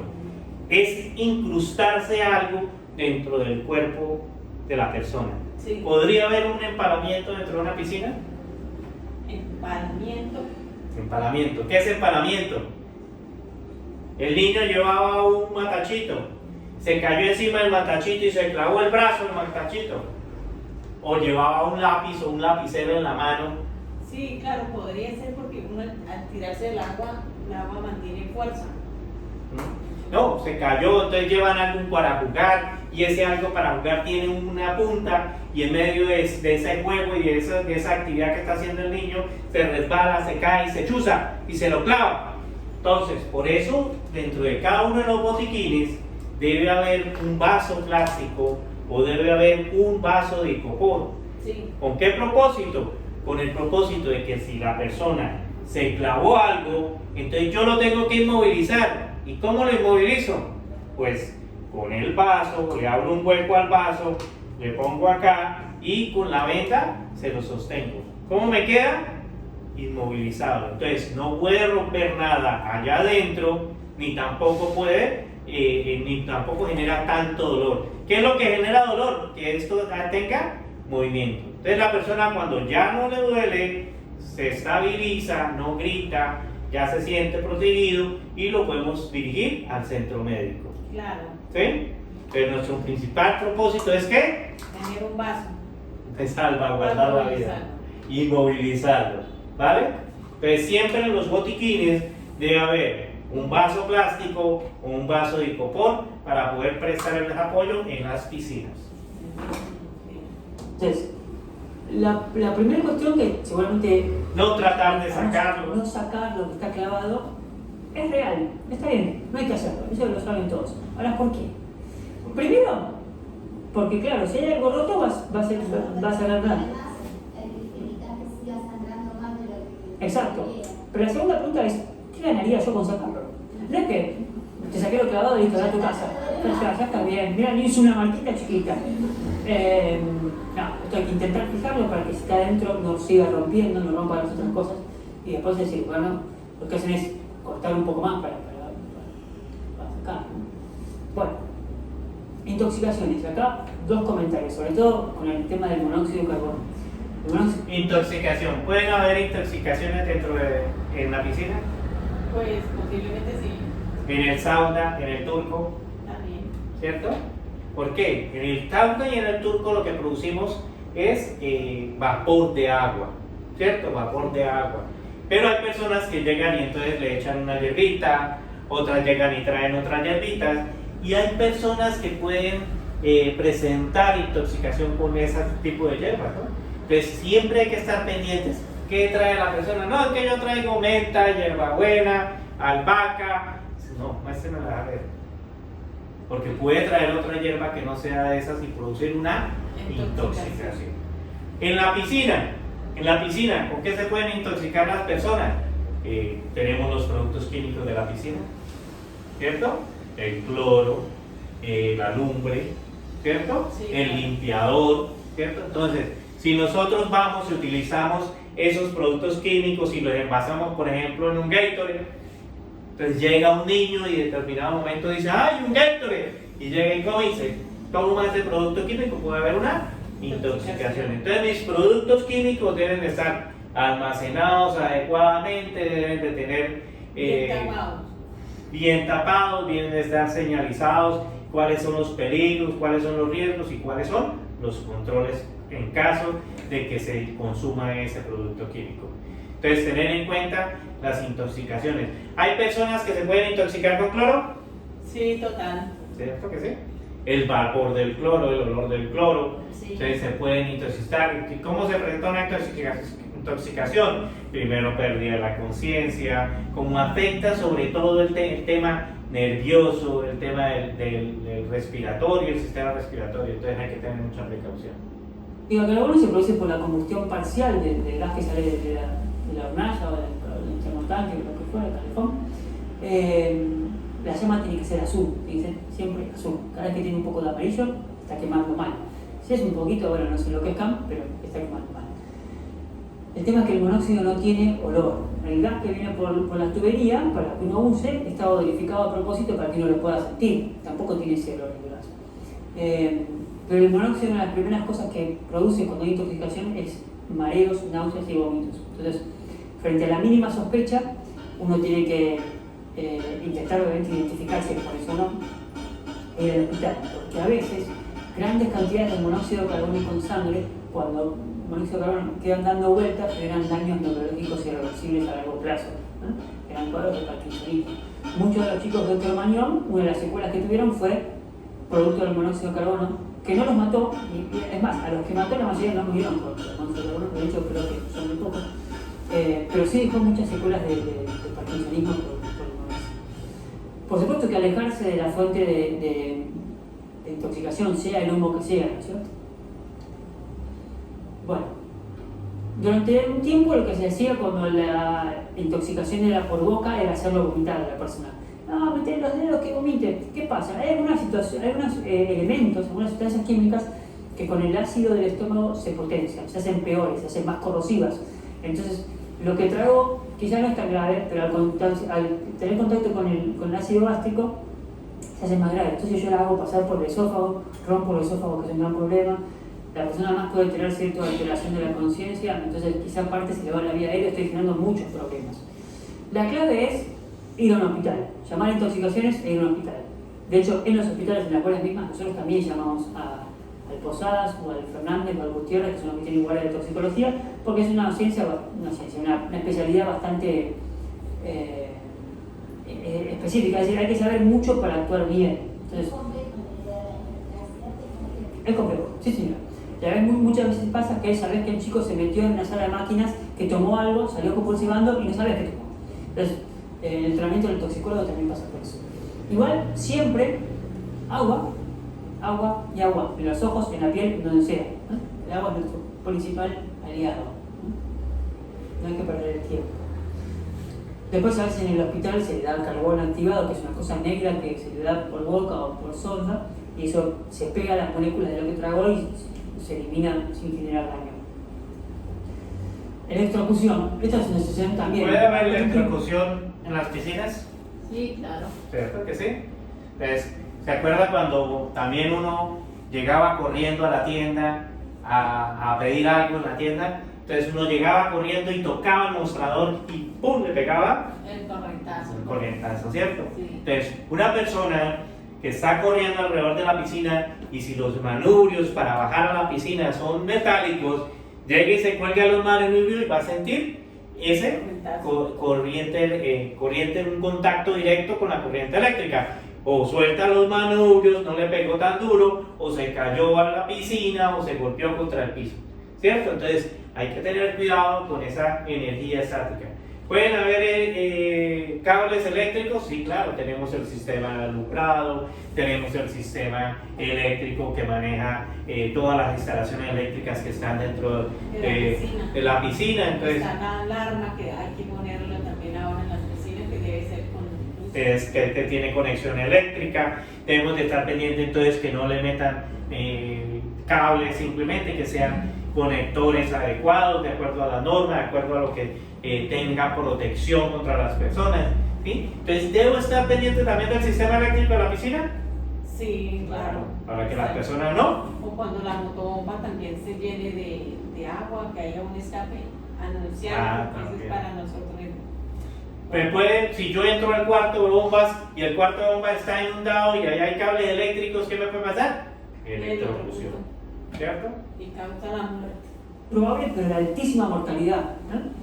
Así como el desfibrilador transmite energía y electricidad al cuerpo para coordinar la actividad eléctrica, si yo me expongo a una actividad eléctrica, a una corriente eléctrica muy grande, me puede descoordinar el corazón y generar un paro cardíaco, ¿no?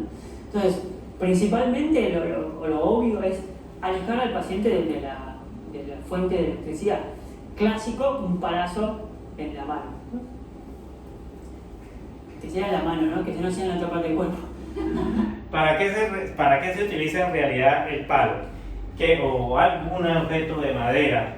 Es para retirar la línea viva del paciente o para retirar el paciente. Eso de darle un palazo, pues es un cuento que han sacado. Pero en realidad lo que yo hago con el palo es retirar a la víctima o retirar el contacto del cable que está pegándole a la víctima. ¿Para qué? Para que no me dé ese contacto directo de la electricidad a mí cuando lo esté socorriendo, porque entonces ya seríamos dos accidentados eléctricos. Sí, claro. Excepto que él tenga mucha bronca. Bueno, muy bien. Accidente cerebrovascular. Si bien esto no es Accidente cardiovascular, esto es muy importante y es un tema no solo para la piscina, pero es un tema muy importante. ¿Qué es un accidente cardiovascular? Cuando hay un trombo que se va en la sangre y produce esa lesión en el cerebro. Y nosotros tenemos 4 horas y media para que ese coágulo de sangre que le llega al cerebro sea tratado médicamente. ¿Cómo lo tratan médicamente? Por medio de inyectándole algo o abriendo para sacar ese coágulo, ¿sí? Pero son horas vitales. Muchas veces uno no le para bolas, pero en realidad es una lesión grave y la persona puede morir por quedar en unas condiciones físicas no más adecuadas. Entonces vamos a ver eso del ACV y lo vamos a comentar.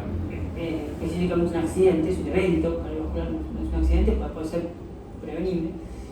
Factores de riesgo ya los conocemos todos: fumar, diabético, hipertensión, colesterol, vida sedentaria, todas las cosas que ustedes hacen. ¿Qué es una ACV?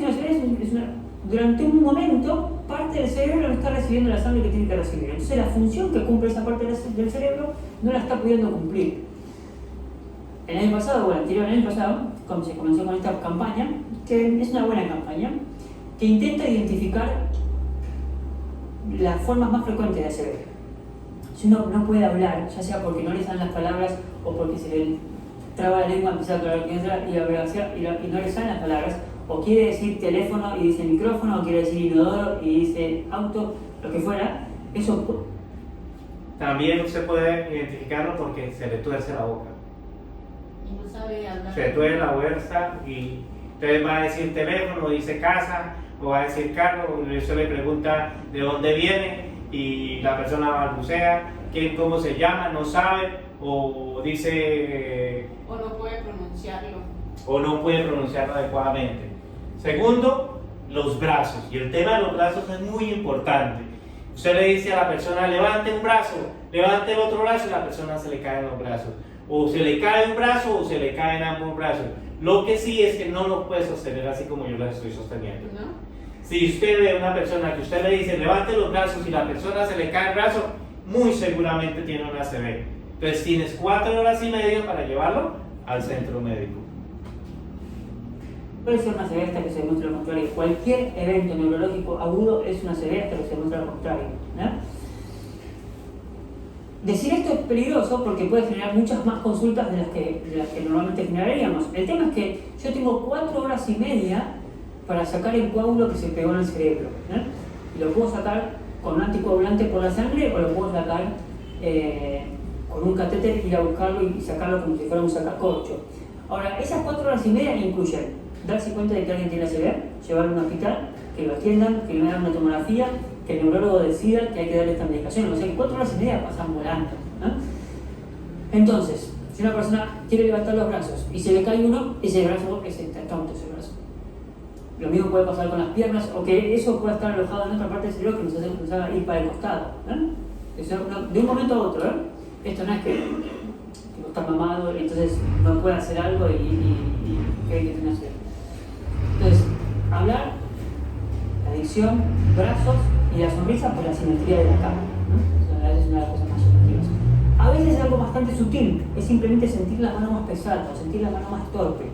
Más vale ir al hospital y que les digan que fueron en vano, a quedarse con una ACV y decir, nada, voy el lunes, y ya el lunes ya no hay nada que hacer.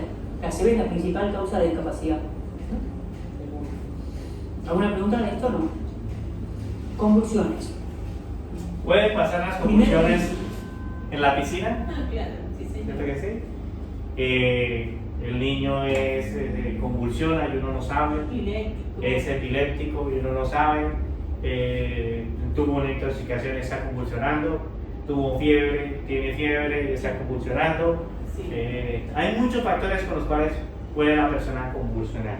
Pero ¿qué es lo más importante que hemos visto que usted debe ver en el paciente? ¿Qué es lo más importante cuando convulsiona? No, ¿qué es lo primero, lo más importante cuando yo voy a prestarle el primer auxilio al paciente? ¿Qué es lo que yo debo ver en el paciente? Que esté respirando.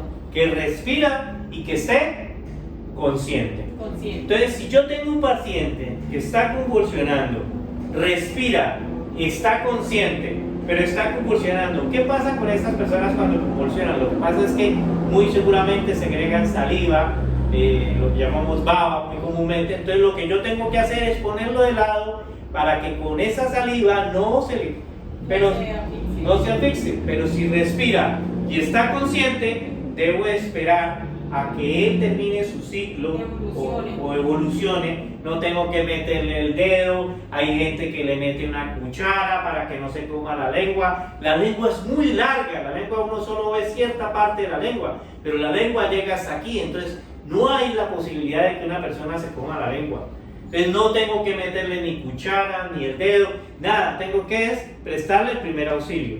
Sí que tengo que prever o que tengo que mirar. Si la persona, por ejemplo, es de edad avanzada, muy seguramente tenga un puente o muy seguramente tenga algo en los dientes, una prótesis. Esa prótesis sí es la que debo retirar porque se le puede soltar y se puede atragantar.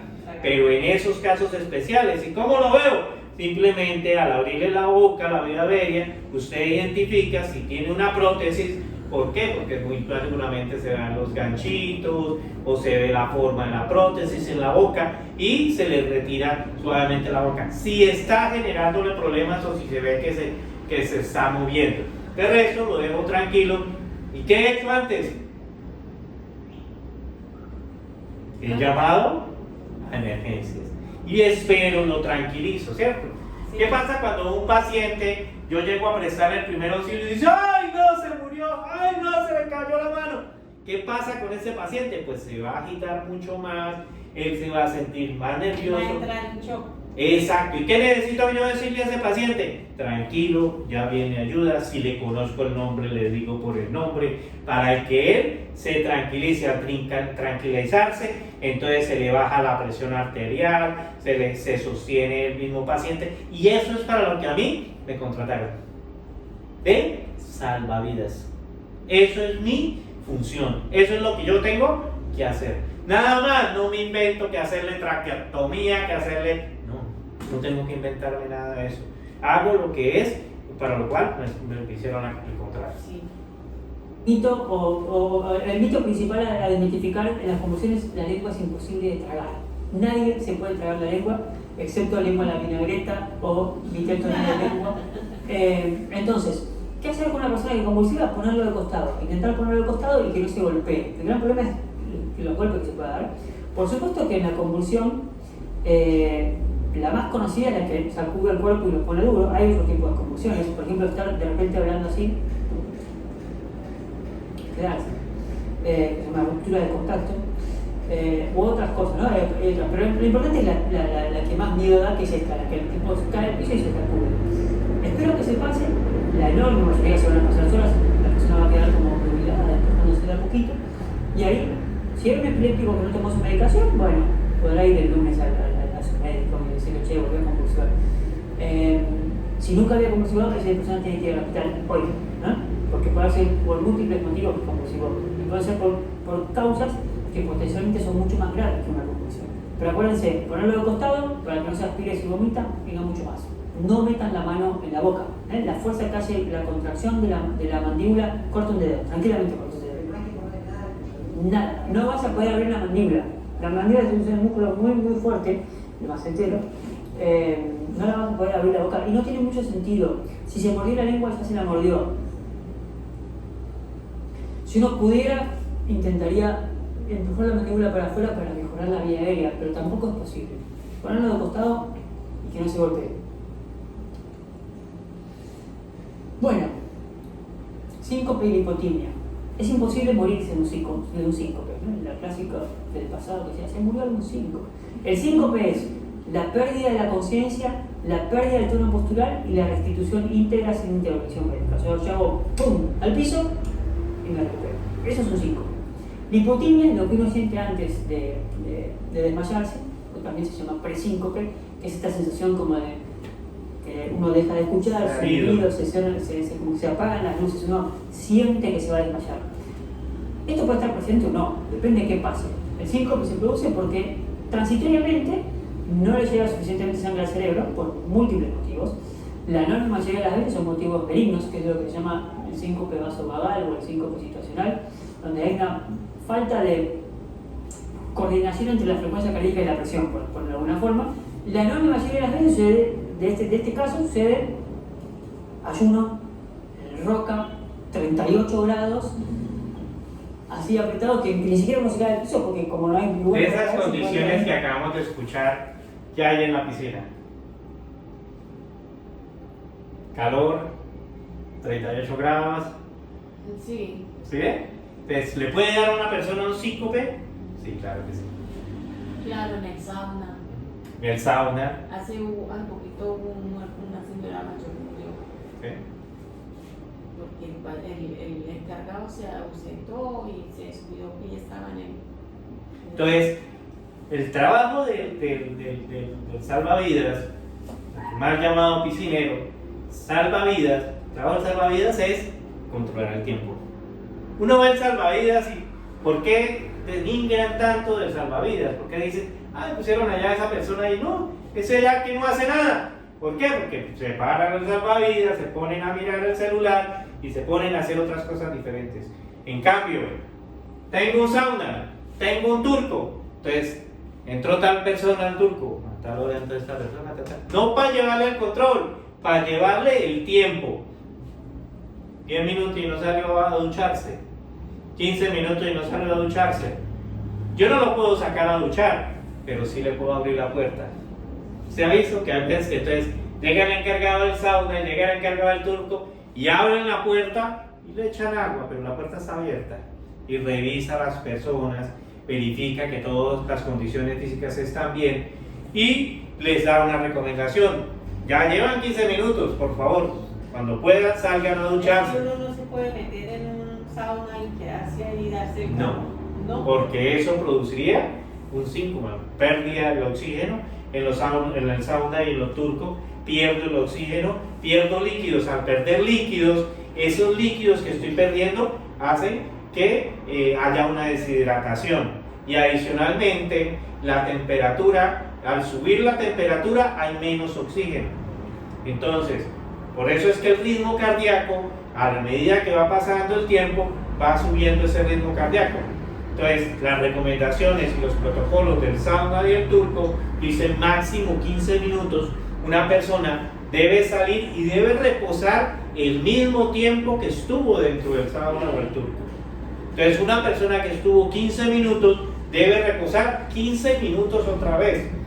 Hay personas que dentro de sus creencias tienen el pensamiento de que no se pueden duchar calientes. Bueno, está bien, se pueden sentar y ducharse luego cuando ya se les baje a una temperatura más o menos normal, se hace la ducha.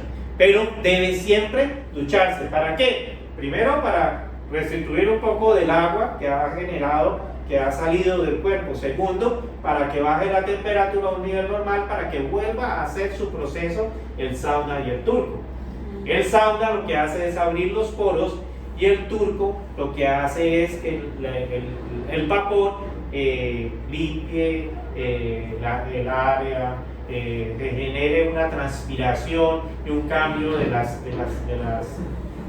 moléculas de la piel. Claro. ¿Sí? Entonces, por eso es saludable, sí, ¿para qué? Para la piel, para las vías respiratorias, porque el turco, al entrar ese vapor de agua a determinada temperatura, pues va a limpiar las vías respiratorias y más si tiene hierbas que puedan agilizar ese proceso. Claro. Pero yo debo estar entonces, ¿qué? Pendiente. Si una persona está acostado y está bronceándose, está acostado y lleva media hora ahí y se quedó dormido, Sí, muchas veces sí, a mí me pasaba eso. No sé qué. entonces tengo que ir a moverlo Con el mismo calor. con el mismo calor. Entonces tengo que ir o está en Guayabao y quiere pasar el guayabo en la piscina o quiere pasar el guayabo en el turco en el sauna. No es permitido. Por ejemplo, turco y sauna no es permitido una persona en Guayabao. ¿Sí? Entonces tengo que estar pendiente de esos tiempos. ¿Tendría que estar pendiente del tiempo de la persona en la piscina? No tanto, en la piscina no tanto. Sí. ¿También? ¿Por qué? Porque es que así como en el sauna y en el turco y estando expuesto al sol se sube la temperatura, cuando la persona se mete dentro del agua baja la temperatura. ¿Sí? Entonces, cuando baja la temperatura, el cuerpo entonces coge la misma temperatura de la piscina. ¿Sí? Al coger la misma temperatura de la piscina y a ir empezando a bajar más y más la temperatura, empiezan los calambres. ¿Sí? Entonces, una persona que está 1 hora metido en la piscina, por favor, ¿y cómo lo vemos? Porque empiezan a vérsenos las arruguitas en las manos, ¿cierto? Sí. Entonces le recomendamos a la persona, por favor, sálgase un momento, reciba un poquito de sol, espere que se estabilice y vuelve e ingresa. Muchas veces también, porque nos decían a nosotros cuando éramos niños el tema de que acabo de comer y cómo se va a meter a la piscina, ¿cierto? Sí, ¿Por claro. qué? ¿Por qué era eso? ¿Por qué era una creencia de los abuelos? Pues yo pienso que eso sí es malo. O Malo. sea, ¿Por qué? más que obvio. Porque la comida está caliente, yo la consumo y adicionalmente tengo el estómago lleno. Me meto en la piscina, todos los órganos que yo tengo y todo lo que está dentro de mi cuerpo también quedan flotando, ¿cierto? Porque quedan, y en determinado momento, por ejemplo, el estómago puede girar y puede crear un nudo y la persona se puede morir. Le pasa a los perritos. Los perritos recién comidos, va y salta y juega, ¡pum! Se le volteó el estómago, le dice el veterinario a usted. Eso también nos puede pasar a nosotros. Entonces, por eso es recomendable no comer, esperar el tiempo necesario por el tema de la temperatura. O puedo vomitar. Entonces, el cuerpo siente que aquí hay una temperatura y aquí adentro tengo otra temperatura. Entonces, lo que hace es expulsar. Claro. Ahora sincopado. Bueno, ¿qué hay que hacer? Primero, si uno conoce que ya tiene cierta tendencia a desmayarse o conoce a alguien que es así, lo importante es tirarse al piso. La clave es tirarse al piso, porque el gran problema es golpearse la cabeza y romperse la cabeza, y que eso sí genere el verdadero problema de salud, ¿no? Romperse la cabeza o romperse los dientes contra el piso. A veces no avisa, a veces no hay síntomas prodrómicos, ya sea por ejemplo por un síncope, lo que entre comillas se llaman malignos, por ejemplo con una arritmia, y uno directamente se cae. Esa arritmia se va sola o se despierta solo, también entra en la definición de síncope. Esa es la situación. Pero vamos al caso más frecuente, que es el desmayo. Cola de banco, un viejo deshidratado, un niño deshidratado por diarrea. Lo que yo tengo que hacer es acostarme en el piso y levantar un poco las piernas para que por la gravedad la sangre llegue mejor al seno. Sería importante ver cuántas veces entró la persona o el niño al baño, Sí, claro. ¿cierto? Porque si tengo un niño, una persona adulta que entró más de 3 veces o 4 veces al baño y se ve que es demorado, o sea que no es solamente por orinar, sino porque quiere decir que esa persona tiene una diarrea, una posible diarrea. Claro. Y allá se está deshidratando, y si viene aquí al sol también se deshidrata. Y si entra a la piscina, ¿uno se deshidrata cuando está en la piscina? Sí, ¿Por qué? porque pues... No, ¿Qué hace normalmente el cuerpo cuando está al aire libre? Todos los poros de la piel están dispuesto. respirando. Todo nuestro cuerpo respira. No solamente respiramos por la nariz, respiramos por cada una de las partes del cuerpo. Entonces, esa acción de respirar y esa acción de la piel de abrir y cerrar en la piscina, ¿qué está haciendo? No está recogiendo oxígeno, ¿cierto? Entonces, por eso también a determinado tiempo que estar en una piscina se nos sube el ritmo cardíaco, porque necesitamos transpirar. Nosotros necesitamos transpirar. Y ahí surgen todas las la opinología. Comprar una papa frita, no, comprar una coca. Bueno, agregame un sundae y sí. Tráigale un tinto caliente. Por 50 centavos te dan mil cosas. ¿Ves? Sí. Tráigale un tinto caliente, una bebida caliente. Por supuesto, Tráigale una que chocolatina. en ayunas tiene cierto sentido que el paciente coma algo o tome algo, pero no es lo que lo va a sacar de la situación. No es el solo de la situación. Bueno, ahora, ¿qué pasa? Yo lo vi al tipo de tomarse en la cola del banco. O sea, mi primer acercamiento es un paro cardíaco o no es un paro cardíaco. Recuerden eso, ¿eh? No es que, a ver, levanten las piernas y de repente el tipo tiene tu corazón parado. ¿No? Bueno, muy bien. Cuerpos extraños. Si el cuerpo extraño no está obstruyendo completamente la vía aérea, o sea, si no está comprometiendo la vida de la persona, no intenten sacarlo porque es mucho más probable que genere un daño a que genere un beneficio.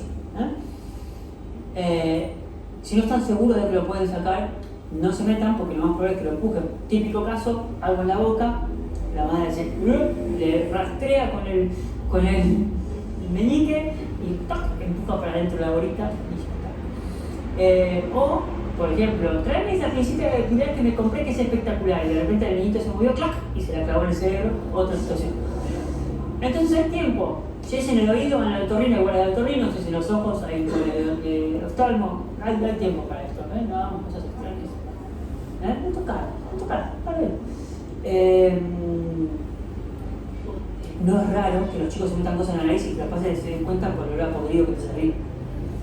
Ese es el nombre técnico del sangrado de la nariz. Epistaxis. Entonces, ¿qué es eso? Que el niño sangra por la nariz o que el adulto sangra por la nariz. Entonces, ¿nos puede parar la piscina? Sí, claro. Llega el niño, se hurga la nariz y le empieza a salir sangre. O llega el niño, se estrella contra otro niño y le empieza a salir sangre. Sí. ¿Cierto? Es un tema que nos puede presentar en el seguido. Seguido. O simplemente la persona tiene una condición física, médica, por lo cual le sale sangre. Pero no es precisamente algo que llaman que sea una enfermedad, no, porque eso es una hemorragia común y corriente, por lo cual yo debo tratar de tratarlo como una hemorragia. ¿Cómo se tratan las hemorragias? ¿Qué te dije yo que cómo se trataban? Poner Gasa o algo para taponar, ¿cierto? Sí. Entonces le hago el taponcito con tal de que se detenga la sangre con el anticoagulante que tiene la sangre y no le siga fluyendo. No hay necesidad de colocarlo boca arriba, la presión de la sangre es igual en todo el organismo. Alce yo el brazo o no lo alce, o me ponga boca arriba o boca abajo, no. Claro. Sangrado por la nariz. Otro mito. No tiene ningún sentido poner la cabeza para atrás. Ahí lo que estamos haciendo es que la sangre vaya para atrás en vez de para adelante.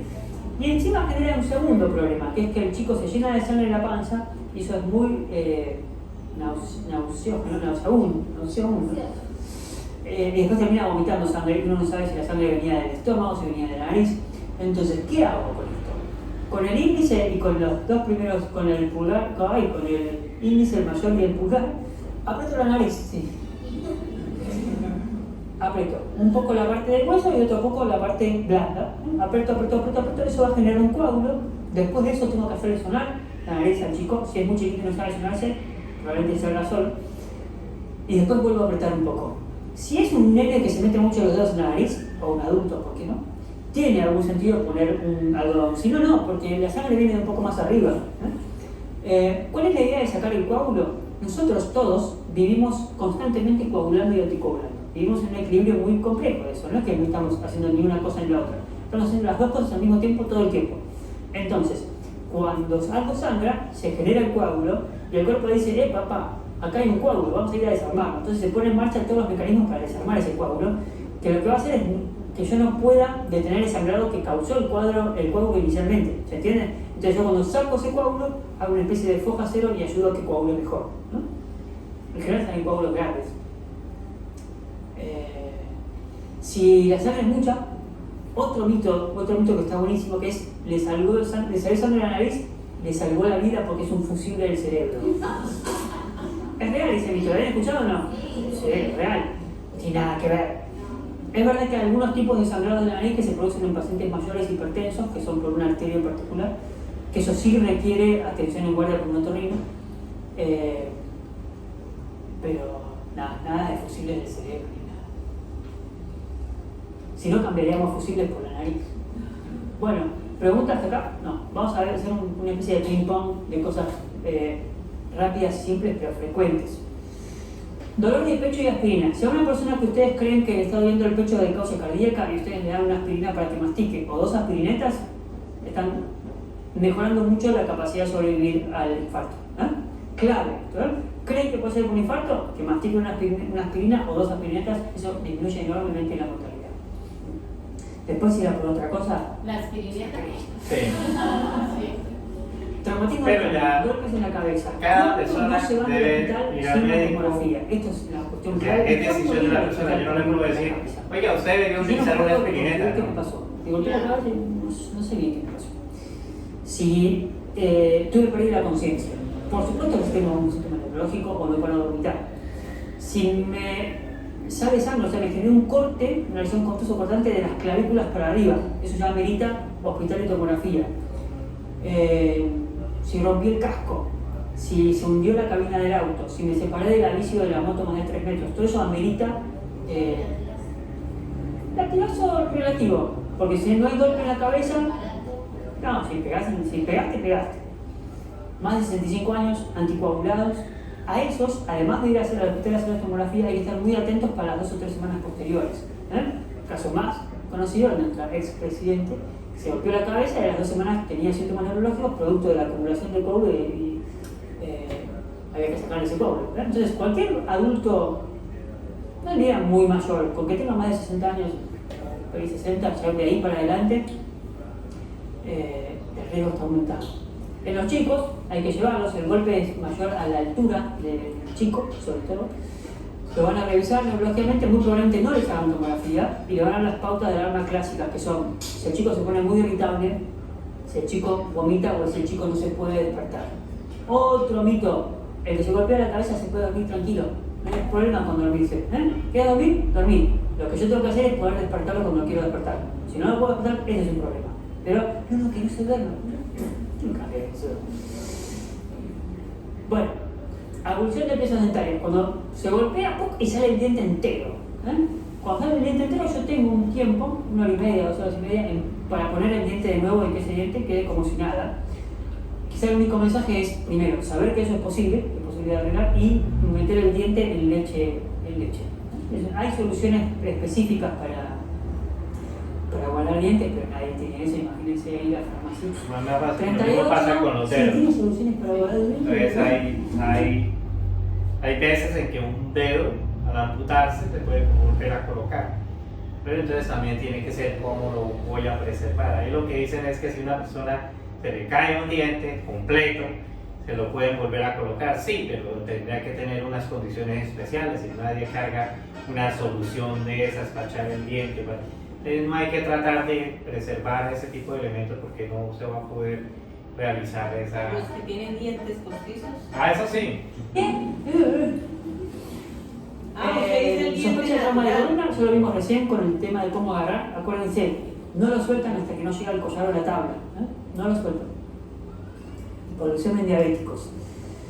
Si saben que el paciente es diabético y saben que usa insulina y tiene síntomas de hipoglucemia, lo más importante es que coma algo dulce lo más rápido posible. Lo más fácil de encontrar es una coca, por ejemplo, o cualquier bebida cola. Bueno, si el tipo está inconsciente, no le doy nada por boca porque se le va a ir a la vía aérea y voy a tener un problema mayor. No le meto nada en la boca al diabético hipoglucémico si está inconsciente. Deshidratación. Acá vamos a identificar otra cosa más. Entre todo lo que hemos visto, también hay algo muy importante, que es tener en cuenta qué es la información y cuál es la información de las personas que frecuentan la piscina. Como sabemos, en un conjunto residencial, la piscina es utilizada casi siempre por las mismas personas.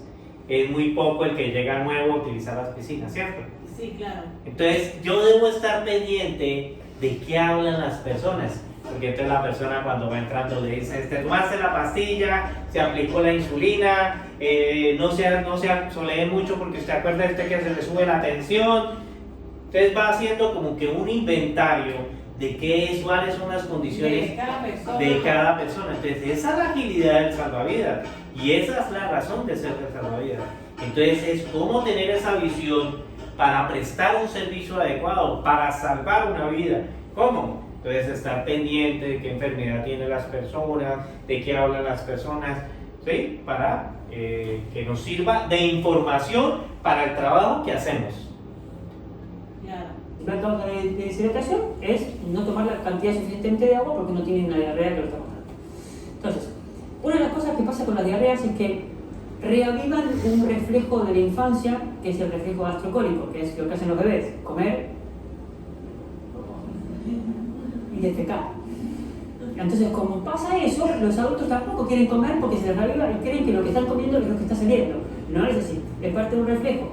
Es muy importante comer cuando uno está con diarrea o cuando está con riesgo de deshidratación. Por supuesto que además de tomar agua o Gatorade, Powerade o cualquier cosa que tenga sales minerales.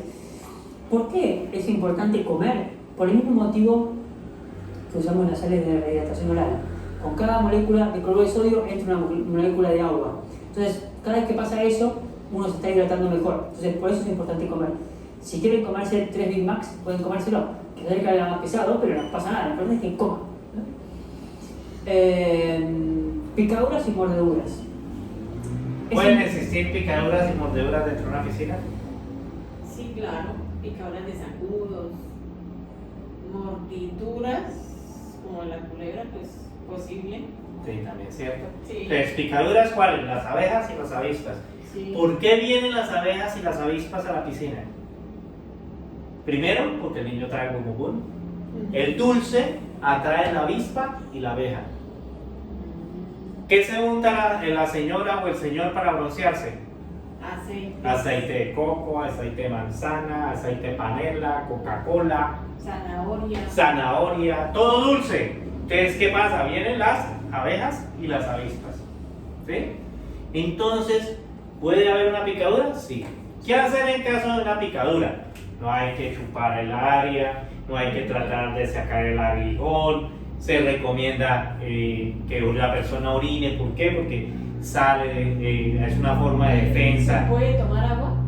No es importante tomar agua. Es importante es verificar que la persona que se empiece a hacer brenchas rojas o empiece a ponerse rojo en algunas partes o empiece a inflamarse, quiere decir que es alérgico al veneno de la avispa o de la abeja. Entonces, por eso siempre es recomendable, no dentro del botiquín, pero sí como elementos necesarios del salvavidas de una piscina, tener una pastilla de loratadina. Antialérgico. Porque esa pastilla de loratadina puede salvar una vida. ¿Cuándo la aplica usted? Cuando ya es indispensable. Cuando usted ya ve que la persona se está poniendo toda hinchada y se le están tapando las vías de respiración, entonces usted aplica la loratadina porque no hay como más. ¿Cuánto es el tiempo en que una persona puede tratar de hincharse y perder las vías de respiración? Entre 1 y 5 minutos puede morir una persona que es altamente alérgica al veneno. Al veneno, sí. Al veneno. Entonces usted estaría salvando la... Pero el resto, si la persona la picó y se le hinchó un poquito el brazo, tiene hinchado el labio, pero respira y está normal, no tengo que aplicarle ningún medicamento. ¿Por qué? Porque la norma dice que nosotros como salvavidas no podemos aplicar ningún medicamento. Por eso está prohibido, uno llega a los botiquines de los conjuntos residenciales y encuentra jeringas con la aguja. No, eso no sirve para nada, no es parte de nuestro elemento. ¿Sí que sirve? La jeringa sola. ¿Por qué? Porque puedo aplicar un poquito de lavado de oído, o puedo limpiar un ojo con el chorro de la jeringa, o puedo aplicársela a una herida pequeña, pero no es para más. O sea, no debería haber la aguja de la jeringa, porque ni yo estoy autorizado para aplicar ningún medicamento, ni estoy autorizado para utilizar ese tipo de elementos. Claro, sí. Posible sacar el veneno de una picadura chupando. Es imposible. O sea, no tiene ningún sentido. Vale, no están chupando nada. Si les parece que funciona, háganlo, pero no funciona. En los lugares donde hay serpientes venenosas en Argentina, hay una buena red de suelos antiofílicos, con lo cual no hay demasiado problema.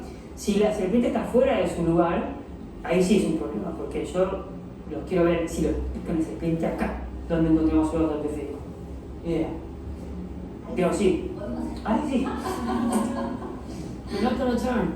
Bueno, mordeduras. Perro, gato y humano se tratan con antibióticos. Cuando atraviesan la piel, ¿no? Una simple mordedura de un sábado a la noche, no. Esa es la respuesta. ¿Quiénes me pueden morder? Los perros. Perro, el gato, El gato. ¿quién más? La culebra o la serpiente, Sí. ¿quién más? Los mosquitos. Los humanos. El niño mordió a la niña. Sí, claro. ¿Sí? Estaban jugando y mordió a la niña. ¿Cierto? Claro. Hipotermia, es muy poco probable que en las latitudes en las que vivimos haya cuadros de hipotermia, porque ya ni hace frío en invierno. Pero supongamos que es un San Patricio, bastante fresquito a la noche, 4 bajo cero a la mañana, a la madrugada, y aparece el borracho ahí con hipotermia. Si tiene pérdida de la conciencia, tiene que ir al hospital. Por la hipotermia puede ser tal que haya que pasarle suero más caliente por la sangre. Es una situación bastante compleja. El cerebro hay que protegerlo mucho.